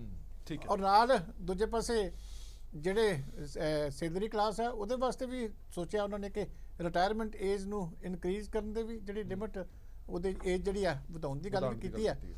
ਉਹ ਵੀ ਦੇਖਣਾ ਪਏਗਾ ਕਿ ਆਉਣ ਵਾਲੇ ਸਮੇਂ ਦੇ ਵਿੱਚ ਉਹਦੇ ਕਿੰਨੇ ਬੈਨੀਫਿਟ ਜਿਹੜੇ ਆ, ਕਿੰਨੇ ਬੈਨੀਫਿਟਸ ਨੇ, ਕਿਉਂਕਿ ਬੜੇ ਵਾਰ ਤਾਂ ਇਹ ਕਿਹਾ ਜਾਂਦਾ ਕਿ ਜੇ ਰਿਟਾਇਰਮੈਂਟ ਦੀ ਵਧਾ ਦਾਂਗੇ ਇੰਪਲੋਇਮੈਂਟ ਥੋੜੀ ਘੱਟ ਵੀ ਜਾਏਗੀ, ਉਹਦਾ ਵੀ ਫਰਕ ਪੈਂਦਾ। ਇਸੇ ਵਿੱਚ ਸਾਹਿਬ ਮੈਂ ਇੱਕ ਗੱਲ ਐਜ਼ ਅ ਅਰਥਸ਼ਾਸਤਰੀ ਤੁਹਾਡੇ ਤੋਂ ਜਾਣਨਾ ਚਾਹੁੰਦਾ, ਤੁਹਾਨੂੰ ਕੀ ਲੱਗਦਾ ਕਿ ਤੁਰੰਤ ਪ੍ਰਭਾਵ ਦੇ ਨਾਲ ਸਰਕਾਰ ਨੂੰ ਬਜਟ ਦੇ ਵਿੱਚ ਕਿਹੜਾ ਅਜਿਹਾ ਕਦਮ ਚੁੱਕਣਾ ਚਾਹੀਦਾ ਜਾਂ ਕਿਹੜਾ ਅਜਿਹਾ ਕੰਮ ਕਰਨਾ ਚਾਹੀਦਾ ਜਿਹੜਾ ਸਿੱਧਾ ਬੈਨੀਫਿਟ ਜਿਹੜਾ ਇੱਕ ਆਮ ਆਦਮੀ ਨੂੰ ਮਿਲੇ? ਕੋਈ ਗੱਲ ਇਹਦੇ 'ਚ ਇੱਕ ਤਾਂ ਇਹ ਕਿ ਜਿਹੜੀ ਅਸੀਂ ਸਾਰੇ ਨਾ ਕਰਦੇ ਆ ਆ ਜਿਹੜੀ ਮਿਨੀਮਮ ਪ੍ਰਾਈਸ ਕ੍ਰਾਪਸ ਦੀ ਫਿਕਸੇਸ਼ਨ ਦੀ ਕਿ ਔਰ ਜਿਹੜੀਆਂ ਸ਼ਾਬਾਸ਼ੀ ਵੀ ਸਾਰੀਆਂ ਸਰਕਾਰਾਂ ਲੈਂਦੀਆਂ ਅਸੀਂ ਇੰਨੀ ਵਧਾਤੀ ਹੈ ਐਮਐਸਪੀ ਜੀ ਬਈ ਮੇਰੇ ਭਾਈਜਾਨ ਜੇ ਇਹ ਕਾਸਟ ਹੈ ਜੇ ਕਾਸਟ ਉੱਪਰ ਜਾਊਗੀ ਤਾਂ ਪ੍ਰਾਈਸਿਸ ਉੱਪਰ ਜਾਣਗੀਆਂ ਕਿਆ ਗਵਰਨਮੈਂਟ ਉਹ ਕੰਪਨਸੇਸ਼ਨ ਦੇ ਰਹੀ ਹੈ ਉਹ ਗੈਪ ਨੂੰ ਫਿਲ ਕਰ ਰਹੀ ਹੈ ਕਿ ਜਿਹੜਾ 24 ਰੁਪਏ ਆਟਾ ਜੇ 34 ਰੁਪਏ ਹੋ ਗਿਆ ਤੇ ਉਹ 10 ਰੁਪਏ ਕਿਹਦੇ ਕੋਲ ਉਹ 10 ਰੁਪਏ ਗੈਪ ਫਿਲ ਹੋਏਗਾ ਆਮ ਆਦਮੀ ਵਾਸਤੇ ਤਾਂ ਸਭ ਤੋਂ ਪਹਿਲਾਂ ਤੇ ਆਹ ਚੀਜ਼ਾਂ ਜਿਹੜੇ ਤੁਸੀਂ ਬੈਨੀਫਿਟ ਜਿਹੜੀ ਕਲਾਸ ਨੂੰ ਦਿੰਦੇ ਹੋ ਉਹਦਾ ਜਿਹੜਾ ਮੇਜਰ ਸ਼ੇਅਰ ਹੈ ਸਰਕਾਰ ਨੂੰ ਓਨ ਕਰਨਾ ਚਾਹੀਦਾ ਤਾਂ ਕਿ ਗਰੀਬ ਆਦਮੀ ਤੱਕ ਅਨਾਜ ਪਹੁੰਚੇ ਤੇ ਉਹ ਰੋਟੀ ਖਾ ਸਕੇ ਇੱਕ ਗੱਲ ਇਹ ਨੰਬਰ 2 ਤੇ ਦੇਖੋ ਸਾਰੀਆਂ ਸਰਕਾਰਾਂ ਹੀ ਇੰਟੈਲੀਜੈਂਟ ਹੁੰਦੀਆਂ ਜੀ ਕੋਈ ਰੈਵਨਿਊ ਦੀ ਮਾਰ ਨਹੀਂ ਖਾਂਦਾ ਚਾਹੇ ਉਹ ਇਨਕਮ ਟੈਕਸ ਹੈ ਚਾਹੇ ਉਹ GST ਹੈ GST ਵਿੱਚ ਵੀ ਜੋ ਰੇਟ ਅਸੀਂ ਲਗਾਇਆ it is nowhere in the world 10% is the upper limit for all the advanced countries ਜਿੱਥੇ GST ਸਕਸੈਸਫੁਲ ਰਹੀ ਹੈ ਚਾਹੇ ਆਸਟ੍ਰੇਲੀਆ ਚਾਹੇ ਉਹ ਅਮਰੀਕਾ ਚਾਹੇ ਉਹ ਕੈਨੇਡਾ ਉਹਦੇ ਚ ਅੱਧਾ ਸ਼ੇਅਰ ਸਰਕਾਰਾਂ ਦਾ ਸਟੇਟ ਗਵਰਨਮੈਂਟ ਦਾ ਪ੍ਰੋਵਿੰਸ ਦਾ ਔਰ ਅੱਧਾ ਸੈਂਟਰ ਦਾ ਲੇਕਿਨ ਅਸੀਂ ਬੜੇ ਇੰਟੈਲੀਜੈਂਟ ਆ ਅਸੀਂ ਜਿਹੜੇ ਜਿੱਥੇ ਮੋਟਾ ਬਈ ਆਇਲ ਹੈ ਲਿਕਰ ਹੈ ਉਹ GST ਤੋਂ ਪਰਾਂ ਕਰਤਾ ਉਹ ਆਪਣਾ ਕੀ ਗੈਸ ਹੈ ਉਹਨੂੰ ਸਾਰਿਆਂ ਨੂੰ ਅਸੀਂ ਆਪਾਂ ਨੇ ਛੱਡਤਾ ਉਤੋਂ ਵੀ ਕਰਨਾ ਜੇ ਆਪਾਂ ਗੱਲ ਕਰਦੇ ਹਾਂ ਤੇ ਇੱਕ ਟੈਕਸ ਲਾਓ ਇੱਕ ਮੁਲਕ ਇੱਕ ਟੈਕਸ ਲਾਓ ਤੁਸੀਂ ਜੋ ਲਾਣੇ ਲਾ ਲਓ ਇੱਕ ਵਾਰੀ ਔਰ ਉਹਦੇ ਮੁਤਾਬਕ ਮਿਨੀਮਮ ਵੇਜਿਸ ਫਿਕਸ ਕਰ ਦਿਓ ਤਾਂ ਇਹ ਗਰੀਬ ਆਦਮੀ ਭੁੱਖਾ ਨਾ ਮਰੇ ਔਰ ਦੂਜੇ ਨੂੰ ਮੌਕਾ ਦਿਓ ਇਨਸੈਂਟਿਵ ਦਾ ਕਿ ਜਿਹੜਾ ਕੰਮ ਕਰੇਗਾ ਉਹਦੀ ਪ੍ਰੋਡਕਟਿਵਿਟੀ ਜਿਹਦੀ ਜ਼ਿਆਦਾ ਹੋਏਗੀ ਉਹਨੂੰ ਜ਼ਿਆਦਾ ਪੇਮੈਂਟ ਮਿਲੇਗੀ ਠੀਕ ਹੈ ਇਹ ਫਰਕ ਸਾਡੇ ਸਿਸਟਮ ਦੇ ਵਿੱਚ ਹੈਗਾ ਹੀ ਹੈਗਾ ਕੁਝ ਕਹਿਣਾ ਚਾਹੁੰਦੇ ਗ੍ਰੈਗ ਸਾਹਿਬ ਤੁਸੀਂ ਫਿਰ ਮੈਂ ਅੱਗੇ ਪ੍ਰਭਜੋਤ ਜੀ ਜਿਹੜੀ ਮੈਂ ਗੱਲ ਸ਼ੁਰੂਆਤ ਦੇ ਵਿੱਚ ਕੀਤੀ ਸੀ ਕਿ ਇਸ ਆਰਥਿਕ ਸਰਵੇਖਣ ਦੇ ਵਿੱਚ ਪਾਣੀ ਦੀ ਕਿੱਲਤ ਦੀ ਵੀ ਗੱਲ ਕੀਤੀ ਹੈ ਇੱਕ ਬੜਾ ਮਸਲਾ ਗੰਭੀਰ ਹੈਗਾ ਅਸੀਂ ਵਾਰ-ਵਾਰ ਇਹ ਕਹਿੰਦੇ ਕਿ ਸਮਾਜ ਨੂੰ ਜਾਗਰੂਕ ਹੋਣ ਦੀ ਜ਼ਰੂਰਤ ਹੈਗੀ ਹੈ ਸਮਾਜ ਨੂੰ ਇਹ ਕਰਨਾ ਚਾਹੀਦਾ ਹੈ ਪਾਣੀ ਦੀ ਦੁਰਵਰਤੋਂ ਰੋਕਣੀ ਚਾਹੀਦੀ ਹੈ ਅਜਿਹੇ ਦੇ ਵਿੱਚ ਸਰਕਾਰ ਦੇ ਪੱਖੋਂ ਕੀ ਅਜਿਹਾ ਹੋਣਾ ਚਾਹੀਦਾ ਤੁਹਾਡੇ ਮੁਤਾਬਕ ਕਿ ਪਾਣੀ ਦੀ ਕਿੱਲਤ ਜਾਂ ਪਾਣੀ ਦੀ ਜਿਹੜੀ ਦੁਰਵਰਤੋਂ ਹੈਗੀ ਹੈ ਇਹ ਦੂਰ ਹੋ ਸਕਦੀ ਹੈ ਜੇ ਆਰਥਿਕ ਸਰਵੇਖਣ ਦੇ ਵਿੱਚ ਪਾਣੀ ਤੇ ਚਿੰਤਾ ਜਤਾਈ ਗਈ ਹੈ ਇਹਦਾ ਮਤਲਬ ਕੋਈ ਨਾ ਕੋਈ ਜ਼ਿਹਨ ਦੇ ਵਿੱਚ ਹੈ ਸਰਕਾਰ ਦੇ ਕੋਈ ਪਲੈਨਿੰਗ ਹੈਗੀ ਹੈ ਦੇਖੋ ਹਰਪ੍ਰੀਤ ਇੱਕ ਬਹੁਤ ਸਪਸ਼ਟ ਜੀ ਗੱਲ ਹੈ ਆਮ ਜਨਤਾ ਦੀ ਧਾਰਨਾ ਦੁਨੀਆ ਭਰ ਦੀ ਕਿ ਜੇ ਦੁਨੀਆ ਦੀ ਅਗਲੀ ਕਦੇ ਲੜਾਈ ਹੋਈ ਤਾਂ ਪਾਣੀ ਤੇ ਹੀ ਹੋਏਗੀ ਪਾਣੀ ਤੇ ਸਾਰੇ ਦੇਸ਼ ਦੀ ਆਰਥਿਕਤਾ ਡਿਪੈਂਡ ਕਰਦੀ ਆ ਅਸੀਂ ਬੇਸ਼ੱਕ ਪਾਣੀ ਨੂੰ ਇੰਨਾ ਸੀਰੀਅਸਲੀ ਨਹੀਂ ਲੈਂਦੇ ਕਦੇ ਅਸੀਂ ਕਹਿੰਦੇ ਸੀ ਕਿ ਪੰਜਾਬ ਦਾ ਪਾਣੀ ਬੜਾ ਮਿੱਠਾ ਜੀ ਪਰ ਅੱਜ ਜੇ ਪੰਜਾਬ ਨੂੰ ਕੈਂਸਰ ਦਾ ਘਰ ਕਹਿੰਦੇ ਆ ਜਾਂ ਨਾਰਥ ਇੰਡੀਆ ਨੂੰ ਕੈਂਸਰ ਦਾ ਘਰ ਕਹਿੰਦੇ ਆ ਤਾਂ ਬੇਸਿਕਲੀ ਉਹ ਪਾਣੀ ਕਰਕੇ ਕਹਿੰਦੇ ਆ ਅਸੀਂ ਅੱਜ ਦੇਸ਼ ਵਿੱਚ ਬਹੁਤ ਵੱਡਾ ਆਪਣਾ ਹੈਲਥ ਦਾ ਬਜਟ ਪਾਣੀ ਕਰਕੇ ਹੋ ਰਹੀਆਂ ਬਿਮਾਰੀਆਂ ਕਰਕੇ ਕਿਤੇ ਖਰਚ ਕਰਦੇ ਆ ਜਿਹੜੀਆਂ ਕਿ ਅਸੀਂ ਪ੍ਰੀਵੈਂਟ ਕਰ ਸਕਦੇ ਸੀ ਚਾਹੇ ਉਹ ਮਲੇਰੀਆ ਹੈ ਚਾਹੇ ਉਹ ਗੈਸਟਰੋ ਹੈ ਚਾਹੇ ਉਹ ਕੋਲਰਾ ਹੈ ਚਾਹੇ ਕਿੰਨੀਆਂ ਸਾਰੀਆਂ ਨੇ ਬਿਮਾਰੀਆਂ ਜਿਹੜੀਆਂ ਕਿ ਪਾਣੀ ਨਾਲ ਤਾਲੁਕ ਕਰਦੀਆਂ ਨੇ ਔਰ ਉਹਨਾਂ ਦੇ ਪ੍ਰੀਵੈਂਟ ਕਰਨ 'ਚ ਕੁਝ ਪੈਸੇ ਨਹੀਂ ਲੱਗਣੇ ਪਰ ਉਹਨਾਂ ਦੇ ਕਿਉਰੇਟਿਵ ਜਿਹੜਾ ਬੰਦਾ ਬਿਮਾਰ ਹੋ ਜਾਂਦਾ ਉਹ ਜਿਹੜਾ ਪੈਸਾ ਲੱਗਦਾ ਉਹ ਇੰਨਾ ਜ਼ਿਆਦਾ ਲੱਗਦਾ ਕਿ ਹੁਣ ਜਿਵੇਂ ਕੈਂਸਰ ਆ ਜਾਂ ਈਵਨ ਮਲੇਰੀਆ ਹੀ ਹੈ ਜੇ ਤੁਸੀਂ ਮਲੇਰੀਆ ਦੀ ਕਿਉਰੇਟਿਵ ਦੀ ਬਜਟ ਦੇਖੋ ਤਾਂ ਬਹੁਤ ਹੀ ਜ਼ਿਆਦਾ ਵੱਡੀ ਹੈ ਐਗਜ਼ੋਰਬੀਟੈਂਟ ਆ ਔਰ ਜੇ ਮਲੇਰੀਆ ਨੂੰ ਬਚਾਉਣ ਲਈ ਪ੍ਰੀਵੈਂਟਿਵ ਸਟੈਪ ਜਿਹੜੇ ਨੂੰ ਪਹੁੰਚਾਏ ਜਾ ਸਕਦੇ ਹੁਣ ਸੇਮ ਵੇ ਪੀਣ ਦਾ ਪਾਣੀ ਪੰਜਾਬ ਵਿੱਚ ਥਾਂ ਤੇ ਜਾਂ ਹਰਿਆਣੇ ਵਿੱਚ ਜਾਂ ਦਿੱਲੀ ਤੁਸੀਂ ਜਿੱਥੇ ਮਰਜ਼ੀ ਚਲ ਜਾਓ ਛੋਟੇ ਤੁਹਾਨੂੰ ਬੋਟਲਾਂ ਦੇ ਦੇਣਗੇ ਪਾਣੀ ਦੀਆਂ ਬਿਕਾਜ਼ ਜੇ ਪਾਣੀ ਉਹ ਬੋਟਲਿੰਗ ਕੰਪਨੀਆਂ ਕੋਲੇ ਹੈਗਾ ਤਾਂ ਉਹ ਆਮ ਜਨਤਾ ਤੱਕ ਨਾਰਮਲੀ ਸਿਸਟਮ ਦੇ ਰਾਹੀਂ ਮਿਊਨਿਸਪਲ ਕਾਰਪੋਰੇਸ਼ਨ ਦੇ ਰਾਹੀਂ ਕਿਉਂ ਨਹੀਂ ਪਹੁੰਚ ਸਕਦਾ ਤੇ ਜੇ ਉਹ ਵੱਡੀਆਂ ਕੰਪਨੀਆਂ ਬੋਟਲ ਕਰਕੇ ਵੇਚ ਸਕਦੀਆਂ ਨੇ ਤੇ ਸਰਕਾਰਾਂ ਵੀ ਲੋਕਾਂ ਨੂੰ ਪਾਣੀ ਉਹ ਦੇ ਸਕਦੀਆਂ ਨੇ ਜੇ ਸਰਕਾਰ ਸਿੰਸੀਅਰਲੀ ਲੋਕਾਂ ਲਈ ਕੁਝ ਕਰਨਾ ਚਾਹੁੰਦੀ ਹੈ ਅੱਜ ਅਸੀਂ ਆਜ਼ਾਦ ਹੋਇਆ ਨੂੰ ਸਾਨੂੰ 70 ਜ਼ਿਆਦਾ ਸਾਲ ਹੋ ਗਏ ਨੇ ਅੱਜ ਅਸੀਂ ਪੀਣ ਦਾ ਪਾਣੀ ਸਾਫ਼ ਸੁਥਰਾ ਪੀਣ ਦਾ ਪਾਣੀ ਨਹੀਂ ਦੇ ਪਾਏ ਲੋਕਾਂ ਨੂੰ ਤੇ ਅਸੀਂ ਆਰਥਿਕ ਸਰਵੇ ਤੋਂ ਆਮ ਜਨਤਾ ਨੇ ਕੀ ਲੈਣਾ ਸੋ ਇਹ ਇੱਕ ਬੜੀ ਵੱਡੀ ਗੱਲ ਹੈ ਸੋ ਪਾਣੀ ਬਹੁਤ ਵੱਡਾ ਇੱਕ ਮੁੱਦਾ ਰਿਹਾ ਉਹ ਰਹੇਗਾ ਵੀ ਮੈਂ ਜਿਵੇਂ ਕਿਹਾ ਕਿ ਮੈਡੀਕਲ ਦਾ ਬਜਟ ਆ ਤੁਹਾਡਾ, ਹੈਲਥ ਦਾ ਬਜਟ ਆ ਤੁਹਾਡੇ, ਲੋਕਾਂ ਦੀ ਡੋਮੈਸਟਿਕ ਹਰ ਚੀਜ਼ 'ਚ ਪਾਣੀ ਦੀ ਜ਼ਰੂਰਤ ਹੈ, ਚਾਹੇ ਤੁਸੀਂ ਕੰਸਟਰਕਸ਼ਨ ਕਰਨੀ ਹੈ, ਚਾਹੇ ਤੁਸੀਂ ਕੁਝ ਕਰਨਾ ਹੈ, ਖੇਤੀ ਵੀ ਕਰਨੀ ਹੈ। ਹੁਣ ਲੋਕ ਬਹੁਤ ਸਾਰੇ ਕਿਸਾਨ, ਮੈਨੂੰ ਕਹਿਣ 'ਚ ਕੋਈ ਗੁਰੇਜ਼ ਨਹੀਂ, ਉਹ ਆਪਣੇ ਖੇਤ ਦੀ ਪੈਦਾਵਾਰ ਆਪ ਨਹੀਂ ਖਾਂਦੇ, ਬਿਕਾਜ਼ ਉਹਨਾਂ ਨੂੰ ਪਤਾ ਹੈ ਜਿਹੜਾ ਪਾਣੀ ਉਹ ਖੇਤਾਂ ਨੂੰ ਲਾ ਰਹੇ ਨੇ ਉਹ ਗੰਦਾ ਪਾਣੀ ਹੈ, ਉਹ ਦੂਸ਼ਿਤ ਪਾਣੀ ਹੈ। ਜੇ ਸਾਡੀ ਪ੍ਰੋਡਕਸ਼ਨ, ਅਸੀਂ ਐਗਰੀਕਲਚਰ ਇੱਕ ਪਾਸੇ ਗੱਲ ਕਰਦੇ ਹਾਂ, ਦੂਜੇ ਪਾਸੇ ਅਸੀਂ ਇਹ ਸੋਚਦੇ ਹਾਂ ਕਿ ਸਾਡਾ ਹੀ ਆਪਣੇ ਖੇਤ ਵਿੱਚ ਪੈਦਾ ਕੀਤੀ ਜਿਹੜੀ ਚੀਜ਼ ਹੈ ਉਹ ਸਾਡੇ ਲਾਇਕ ਨਹੀਂ ਹੈ, ਤਾਂ ਫਿਰ ਹੋਰਾਂ ਲਈ ਕਿਵੇਂ ਹੋ ਉਹ ਦੂਜੇ ਲੋਕ ਕਿਵੇਂ ਖਾਣਗੇ? ਠੀਕ ਹੈ, ਸੋ ਜੇ ਅਸੀਂ ਉਹ ਪਾਣੀ ਤੋਂ ਜੇ ਐਗਰੀਕਲਚਰ ਦਾ ਤੁਸੀਂ ਇੰਡੀਕੇਟਰ ਲੈਣਾ ਜੀ, ਜਾਂ ਲੋਕਾਂ ਦੀ ਵੈਲਬੀਇੰਗ ਦਾ ਇੰਡੀਕੇਟਰ ਲੈਣਾ, ਲੋਕਾਂ ਦੀ ਹੈਲਥ ਦਾ ਇੰਡੀਕੇਟਰ ਲੈਣਾ, ਤਾਂ ਉਹ ਕਿੱਥੋਂ ਇੰਡੀਕੇਟਰ ਆਏਗਾ ਜੇ ਬੇਸਿਕ ਇਸ਼ੂ ਜਿਹੜਾ ਹੈ, ਬੇਸਿਕ ਜਿਹੜੀ ਰਾਹ ਮਟੀਰੀਅਲ ਹੈ ਉਹ ਹੀ ਦੂਸ਼ਿਤ ਔਰ ਖਰਾਬ ਹੋ ਚੁੱਕਿਆ, ਉਹਦੇ ਵੱਲ ਸਰਕਾਰਾਂ ਦਾ ਕੋਈ ਧਿਆਨ ਨਹੀਂ ਹੈਗਾ। ਕੁਝ ਕਹਿਣਾ ਚਾਹੁੰਦੇ ਸੀ? ਹਾਂ, ਬਹੁਤ ਵਧੀਆ ਪੁਆਇੰਟ ਰੇਜ਼ ਕੀਤਾ ਇਹਨਾਂ ਨੇ, ਐਕਸਪਲੇਨ ਕੀਤਾ। ਮੇਰੀ ਇੱਕ ਗੁਜ਼ਾਰਿਸ਼ ਹੈ ਜੀ ਕਿ ਦੇਖੋ, ਅਸੀਂ ਇੱਕ ਪਾਸੇ ਤਾਂ ਸਾਡੇ ਸੋਖਾ ਪੈ ਰਿਹਾ, ਇੱਕ ਪਾਸੇ ਹੜ੍ਹ ਆ ਰਿਹਾ, ਤੇ ਅਸੀਂ ਇਹ ਹੈ ਕਿ ਮੈਨੇਜਮੈਂਟ, ਵਾਟਰ ਮੈਨੇਜਮੈਂਟ ਨਹੀਂ ਕਰ ਸਕੇ। ਸਾਨੂੰ ਪਹਿਲਾਂ ਪਹਾੜਾਂ ਦੇ ਉੱਪਰ ਹੀ ਰਿਜ਼ਰਵਾਇਰ ਬਣਾਉਣੇ ਸ਼ੁਰੂ ਕਰ ਦੇਣੇ ਚਾਹੀਦੇ ਸਨ। ਅੱਜ ਵੀ 8-8 ਮੀਲ 9-9 ਮੀਲ ਤੋਂ ਪਾਣੀ ਲੋਕ ਜਨਾਨੀਆਂ ਲੈਣ ਜਾਂਦੀਆਂ ਨੇ, ਪਾਣੀ ਇਹ ਹਾਲ ਹੈ। ਔਰ ਫਿਰ ਜਿੱਥੇ ਰੁੜੀ ਜਾਂਦਾ ਪਾਣੀ, ਸਮੁੰਦਰ ਵਿੱਚ ਜਾਈ ਜਾਂਦਾ। ਮੇਰਾ ਖਿਆਲ ਹੈ ਹਰ ਜਗ੍ਹਾ ਦੇ ਉੱਪਰ ਰਿਜ਼ਰਵਾਇਰ। ਪਿੱਛੇ ਇੱਕ ਆ ਰਹੀ ਸੀ ਡਾਕੂਮੈਂਟਰੀ, ਜੀ ਜੀ, ਉਹਦੇ ਦੱਸਿਆ ਕਿ ਪੁਰਾਣੇ ਜ਼ਮਾਨੇ ਦੇ ਵਿੱਚ ਪਾਣੀ ਦੀ ਕਦੀ ਕਿੱਲਤ ਨਹੀਂ ਹੋਈ, ਕਿਉਂਕਿ ਹਰ ਪਿੰਡ ਨੇ ਉਹ ਪਾਣੀ ਦਾ ਪੀਣ ਵਾਲਾ ਅਲੱਗ ਰਿਜ਼ਰਵਾਇਰ ਬਣਾਈ ਹੋਈ ਸੀ, ਔਰ ਦੂਜੇ ਕੰਮ ਵਾਲੇ ਡੰਗਰਾਂ ਵਾਸਤੇ ਅਲੱਗ ਬਣਾਈ ਹੋਈ ਸੀ। ਠੀਕ ਹੈ, ਮੇਰੇ ਕੋਲ ਸਮਾਂ ਘੱਟ ਹੈ। ਹਾਂਜੀ ਗਰਗ ਸਾਹਿਬ, ਜਲਦੀ। ਹਰਪ੍ਰੀਤ ਜੀ, ਮੈਂ ਇੱਕ ਚੀਜ਼ ਹੋਰ ਤੁਹਾਡੇ ਧਿਆਨ ਚ ਲਿਆਉਣਾ ਚਾਹੁੰਦਾ, ਜਿਹੜਾ ਇਹ ਸਰਵੇਖਣ ਹੈਗਾ, ਇਹ ਕਿਤੇ ਨਾ ਕਿਤੇ ਫਿਰ ਪ੍ਰੈਕਟੀਕਲੀ ਮੈਚ ਨਹੀਂ ਕਰਦਾ। ਇਸ ਵਕਤ ਮੁਲਕ ਦੇ ਵਿੱਚ 10 ਕਰੋੜ ਜਿਹੜੇ ਹੈਗੇ ਆ ਪੜ੍ਹੇ ਲਿਖੇ ਬੇਰੁਜ਼ਗਾਰ ਹੈਗੇ ਆ, ਔਰ ਪਿਛਲੇ 45 ਸਾਲਾਂ ਵਿੱਚ ਹਾਈਐਸਟ ਜਿਹੜੀ ਬੇਰੁਜ਼ਗਾਰੀ ਦੀ ਦਰ ਸੀ 6.1 ਸੀ। ਉਹ ਇਸ ਸਮੇਂ ਦੇ ਦਰਮਿਆਨ ਸੀ ਜਦੋਂ GDP ਤੁਹਾਡੀ 6.8% ਨਾਲ ਗਰੋ ਕਰ ਰਹੀ ਸੀ। ਜੇ 6.8 ਨਾਲ ਗਰੋ ਕਰ ਰਹੀ ਸੀ ਤਾਂ ਇੰਨੀ ਬੇਰੁਜ਼ਗਾਰੀ ਕਿਉਂ ਸੀ? ਔਰ ਦੂਸਰੀ ਗੱਲ, ਇੱਥੇ ਪਾਣੀ ਦੇ ਸਿੱਧ ਦੀ ਗੱਲ ਆਈ, ਨੈਚੁਰਲੀ ਇੱਕ ਇੰਪੋਰਟੈਂਟ ਇਸ਼ੂ ਹੈਗਾ, ਉਹਦੇ ਨਾਲ ਹੈਲਥ ਤੇ ਐਜੂਕੇਸ਼ਨ, ਜਿਹੜੇ ਦੇ ਕਿ 1038 ਲੱਖ ਕਰੋੜ ਰੁਪਇਆ ਪਿਛਲੇ ਬਜਟ ਦੇ ਵਿੱਚ ਉਹਦਾ ਪ੍ਰੋਵੀਜ਼ਨ ਹੈਗਾ ਸੀ। ਔਰ ਜਿਹੜਾ ਅੱਜ ਆਪ ਸਾਰੇ ਜਾਣਦੇ ਆ, ਇਹ ਪ੍ਰਾਈਵੇਟ ਹੱਥਾਂ 'ਚ ਖੇਡ ਰਹੀ ਹੈ, ਚਾਹੇ ਉਹ ਐਜੂਕੇਸ਼ਨ ਹੈ, ਚਾਹੇ ਹੈਲਥ ਹੈਗੀ ਹੈ, ਔਰ ਆਮ ਬੰਦਾ ਉਸ ਨੂੰ ਅਫੋਰਡ ਨਹੀਂ ਕਰ ਸਕਦਾ। ਠੀਕ ਹੈ, ਇਸ ਬਜਟ ਦੇ ਵਿੱਚ ਉਹਦੇ ਵਾਸਤੇ ਜ਼ਿਆਦਾ ਚਾਹੀਦਾ। ਪਲੱਸ ਇੱਕ ਚੀਜ਼ ਹੋਰ, ਜੇ ਭਾਰਤ ਅੰਸ਼ੁਮਨ ਜਿਹੜੀ ਸਕੀਮ ਦੀ ਗੱਲ ਕਰ ਰਹੇ, ਬੜੀ ਜ਼ੋਰ ਸ਼ੋਰ ਦੇ ਨਾਲ ਪ੍ਰਚਾਰ ਕੀਤਾ ਜਾ ਰਿਹਾ, ਇਹ ਪ੍ਰੈਕਟੀਕਲੀ ਆਮ ਲੋਕਾਂ ਦਾ ਜਿਹੜਾ ਹੈਗਾ, ਬਹੁਤੇ ਲੋਕਾਂ ਨੂੰ ਇਹਦਾ ਬੈਨੀਫਿਟ ਨਹੀਂ ਹੁੰਦਾ। Reason being it's if and but ਬਹੁਤ ਜ਼ਿਆਦਾ ਹੈ। ਜੇਕਰ ਵਾਕਈ ਇਹ ਮਤਲਬ ਇਸ ਸਕੀਮ ਨੂੰ ਲਾਗੂ ਕਰਨਾ ਚਾਹੁੰਦੇ ਆ, ਤਾਂ ਇਸ ਜਿਹੜੀ ਸਕੀਮ ਨੂੰ ਜਿਹੜਾ ਸਰੀਨ ਸਾਹਿਬ, ਫਿਰ ਗੱਲ ਘੁੰਮ ਫਿਰ ਕੇ ਉਹੀ ਆਏਗੀ ਕਿ ਜਿਹੜੇ ਸਰਵੇਖਣ ਤੇ ਕਹਿੰਦੇ ਨੇ ਕਿ ਆ ਆਰਥਿਕ ਸਰਵੇਖਣ ਦੇ ਆંકੜੇ ਨੇ ਤੇ ਜਿਹੜੀ ਸੱਚਾਈ ਆ ਬੜਾ ਫਰਕ ਹੈ। ਨਹੀਂ, ਪਹਿਲਾਂ ਮੈਂ ਪਾਣੀ ਵਾਲੇ ਵਿਸ਼ੇ ਤੇ ਦੱਸਦਾ ਕਿ ਸਾਡੀ ਸਰਕਾਰ ਜਿਹੜੀ ਕਮਿਟਮੈਂਟ ਹੈਗੀ ਹੈ ਕਿ 2024 ਤੱਕ ਹਰ ਘਰ ਦੇ ਵਿੱਚ ਡਰਿੰਕਿੰਗ ਵਾਟਰ ਪਹੁੰਚ ਜਾਵੇ। ਇਹ ਪਹਿਲੀ ਵਾਰੀ ਕਿਸੇ ਸਰਕਾਰ ਨੇ ਇੰਨੀ ਗੰਭੀਰਤਾ ਨਾਲ ਲਿੱਤਾ। ਔਰ ਤੁਸੀਂ ਦੇਖਿਆ ਹੋਣਾ ਹੈ ਕਿ ਆਪਣੇ ਮਨ ਕੀ ਬਾਤ ਦੇ ਵਿੱਚ ਵੀ ਪ੍ਰਧਾਨ ਮੰਤਰੀ ਜੀ ਨੇ ਪਾਣੀ ਨੂੰ ਬਚਾਉਣ ਵਾਸਤੇ, ਉਹਦੇ ਵਾਸਤੇ ਇਹ ਸਾਰਾ ਵਿਸ਼ਾ ਬੜੇ ਵੱਡੇ ਪੱਧਰ ਤੇ ਲਿੱਤਾ ਹੈਗਾ। ਔਰ ਮੈਂ ਸਮਝਦਾ ਹਾਂ ਕਿ ਆਉਣ ਵਾਲੇ ਬਜਟ ਦੇ ਵਿੱਚ ਐਲੋਕੇਸ਼ਨ ਹੋਏਗੀ, ਔਰ ਇਸ ਉੱਤੇ ਬੜੀ ਗੰਭੀਰਤਾ ਦੇ ਨਾਲ ਕੰਮ ਵੀ ਸ਼ੁਰੂ ਹੋ ਚੁੱਕਾ ਹੋਇਆ। ਇੱਕ ਅਲੱਗ ਮਿਨਿਸਟਰੀ ਇਸ ਕੰਮ ਵਾਸਤੇ ਬਣਾਤੀ ਤਾਂ ਕਿ ਜਲ ਜਿਹੜਾ ਸਾਡਾ ਪਾਣੀ ਹੈਗਾ ਉਹਨੂੰ ਅਸੀਂ ਪ੍ਰੀਜ਼ਰਵ ਵੀ ਕਰ ਸਕੀਏ, ਔਰ ਹਰ ਵਿਅਕਤੀ ਤੱਕ ਪੀਣ ਵਾਲਾ ਪਾਣੀ ਪਹੁੰਚ ਸਕੇ, ਪਾਈਪਡ ਪਾਣੀ, ਇਹਦਾ ਵੀ ਇੱਕ ਕੰਮ ਸ਼ੁਰੂ ਹੋ ਗਿਆ ਹੈਗਾ। ਔਰ ਸਾਡੀ ਸਰਕਾਰ ਦੀ ਕਮਿਟਮੈਂਟ ਹੈ ਕਿ ਹਰ ਵਿਅਕਤੀ ਦੇ ਸਿਰ ਤੇ ਛੱਤ ਹੋਵੇ। ਅਸੀਂ ਲਗਭਗ 2 ਕਰੋੜ ਦੇ ਕਰੀਬ ਘਰ ਬਣਾ ਕੇ ਵੀ ਦੇ ਰਹੇ ਹਾਂ। ਪਾਣੀ ਪੀਣ ਵਾਲਾ ਮਿਲੇ, ਟਾਇਲਟ ਉਹਦੇ ਹਰ ਘਰ ਦੇ ਵਿੱਚ ਹੋਵੇ, ਹਰ ਘਰ ਨੂੰ ਨੌਕਰੀ ਮਿਲ ਸਕੇ ਬੇਰੁਜ਼ਗਾਰਾਂ ਨੂੰ, ਉਹਦੇ ਵਾਸਤੇ ਮੁਦਰਾ ਯੋਜਨਾ ਦੇ ਤਹਿਤ ਸਰਲ ਲੋਨ ਦੇਣ ਦਾ ਕੰਮ ਹੈਗਾ। ਹਰ ਘਰ ਦੇ ਵਿੱਚ ਬਿਜਲੀ ਦਾ ਕਨੈਕਸ਼ਨ ਅਸੀਂ ਪਹੁੰਚਾਉਣ ਦੀ ਕੋਸ਼ਿਸ਼ ਕਰ ਰਹੇ ਹਾਂ, ਹਰ ਪਿੰਡ 'ਚ ਪਹੁੰਚ ਗਿਆ, ਹਰ ਘਰ ਦੇ ਵਿੱਚ ਪਹੁੰਚੇ, ਇਹਦੇ ਵਾਸਤੇ ਪ੍ਰਯਾਸ ਚੱਲ ਰਹੇ ਨੇ।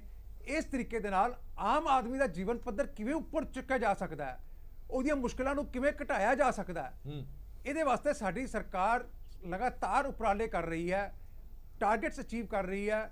ਮੈਂ ਮੰਨਦਾ ਜਿੰਨੀ ਕੁ ਅਸੀਂ ਬਦਹਾਲੀ ਦੇ ਵਿੱਚ ਪਹੁੰਚੇ ਹੋਏ ਹਾਂ, ਹਜੇ ਜਿੱਥੇ ਤੱਕ ਪਹੁੰਚਣਾ ਚਾਹੀਦਾ ਸੀ ਨਹੀਂ ਪਹੁੰਚ ਪਾਏ, ਲੇਕਿਨ ਆਉਣ ਵਾਲੇ ਸਮੇਂ ਦੇ ਵਿੱਚ ਸਾਡੀ ਸਰਕਾਰ ਦੀ ਕਮਿਟਮੈਂਟ ਹੈ ਕਿ ਆਮ ਆਦਮੀ ਔਰ ਗਰੀਬ ਆਦਮੀ ਦਾ ਜਿਹੜਾ ਜੀਵਨ ਪੱਧਰ ਹੈ ਉਹ ਜ਼ਰੂਰ ਉੱਪਰ ਚੁੱਕਣਾ ਚਾਹੀਦਾ, ਉਹਦੇ ਬੱਚਿਆਂ ਨੂੰ ਐਜੂਕੇਸ਼ਨ ਮਿਲਣੀ ਚਾਹੀਦੀ ਹੈ, ਸੜਕਾਂ ਦਾ ਇਨਫਰਾਸਟ੍ਰਕਚਰ ਪ੍ਰੋਪਰ ਡਿਵੈਲਪ ਹੋਵੇ।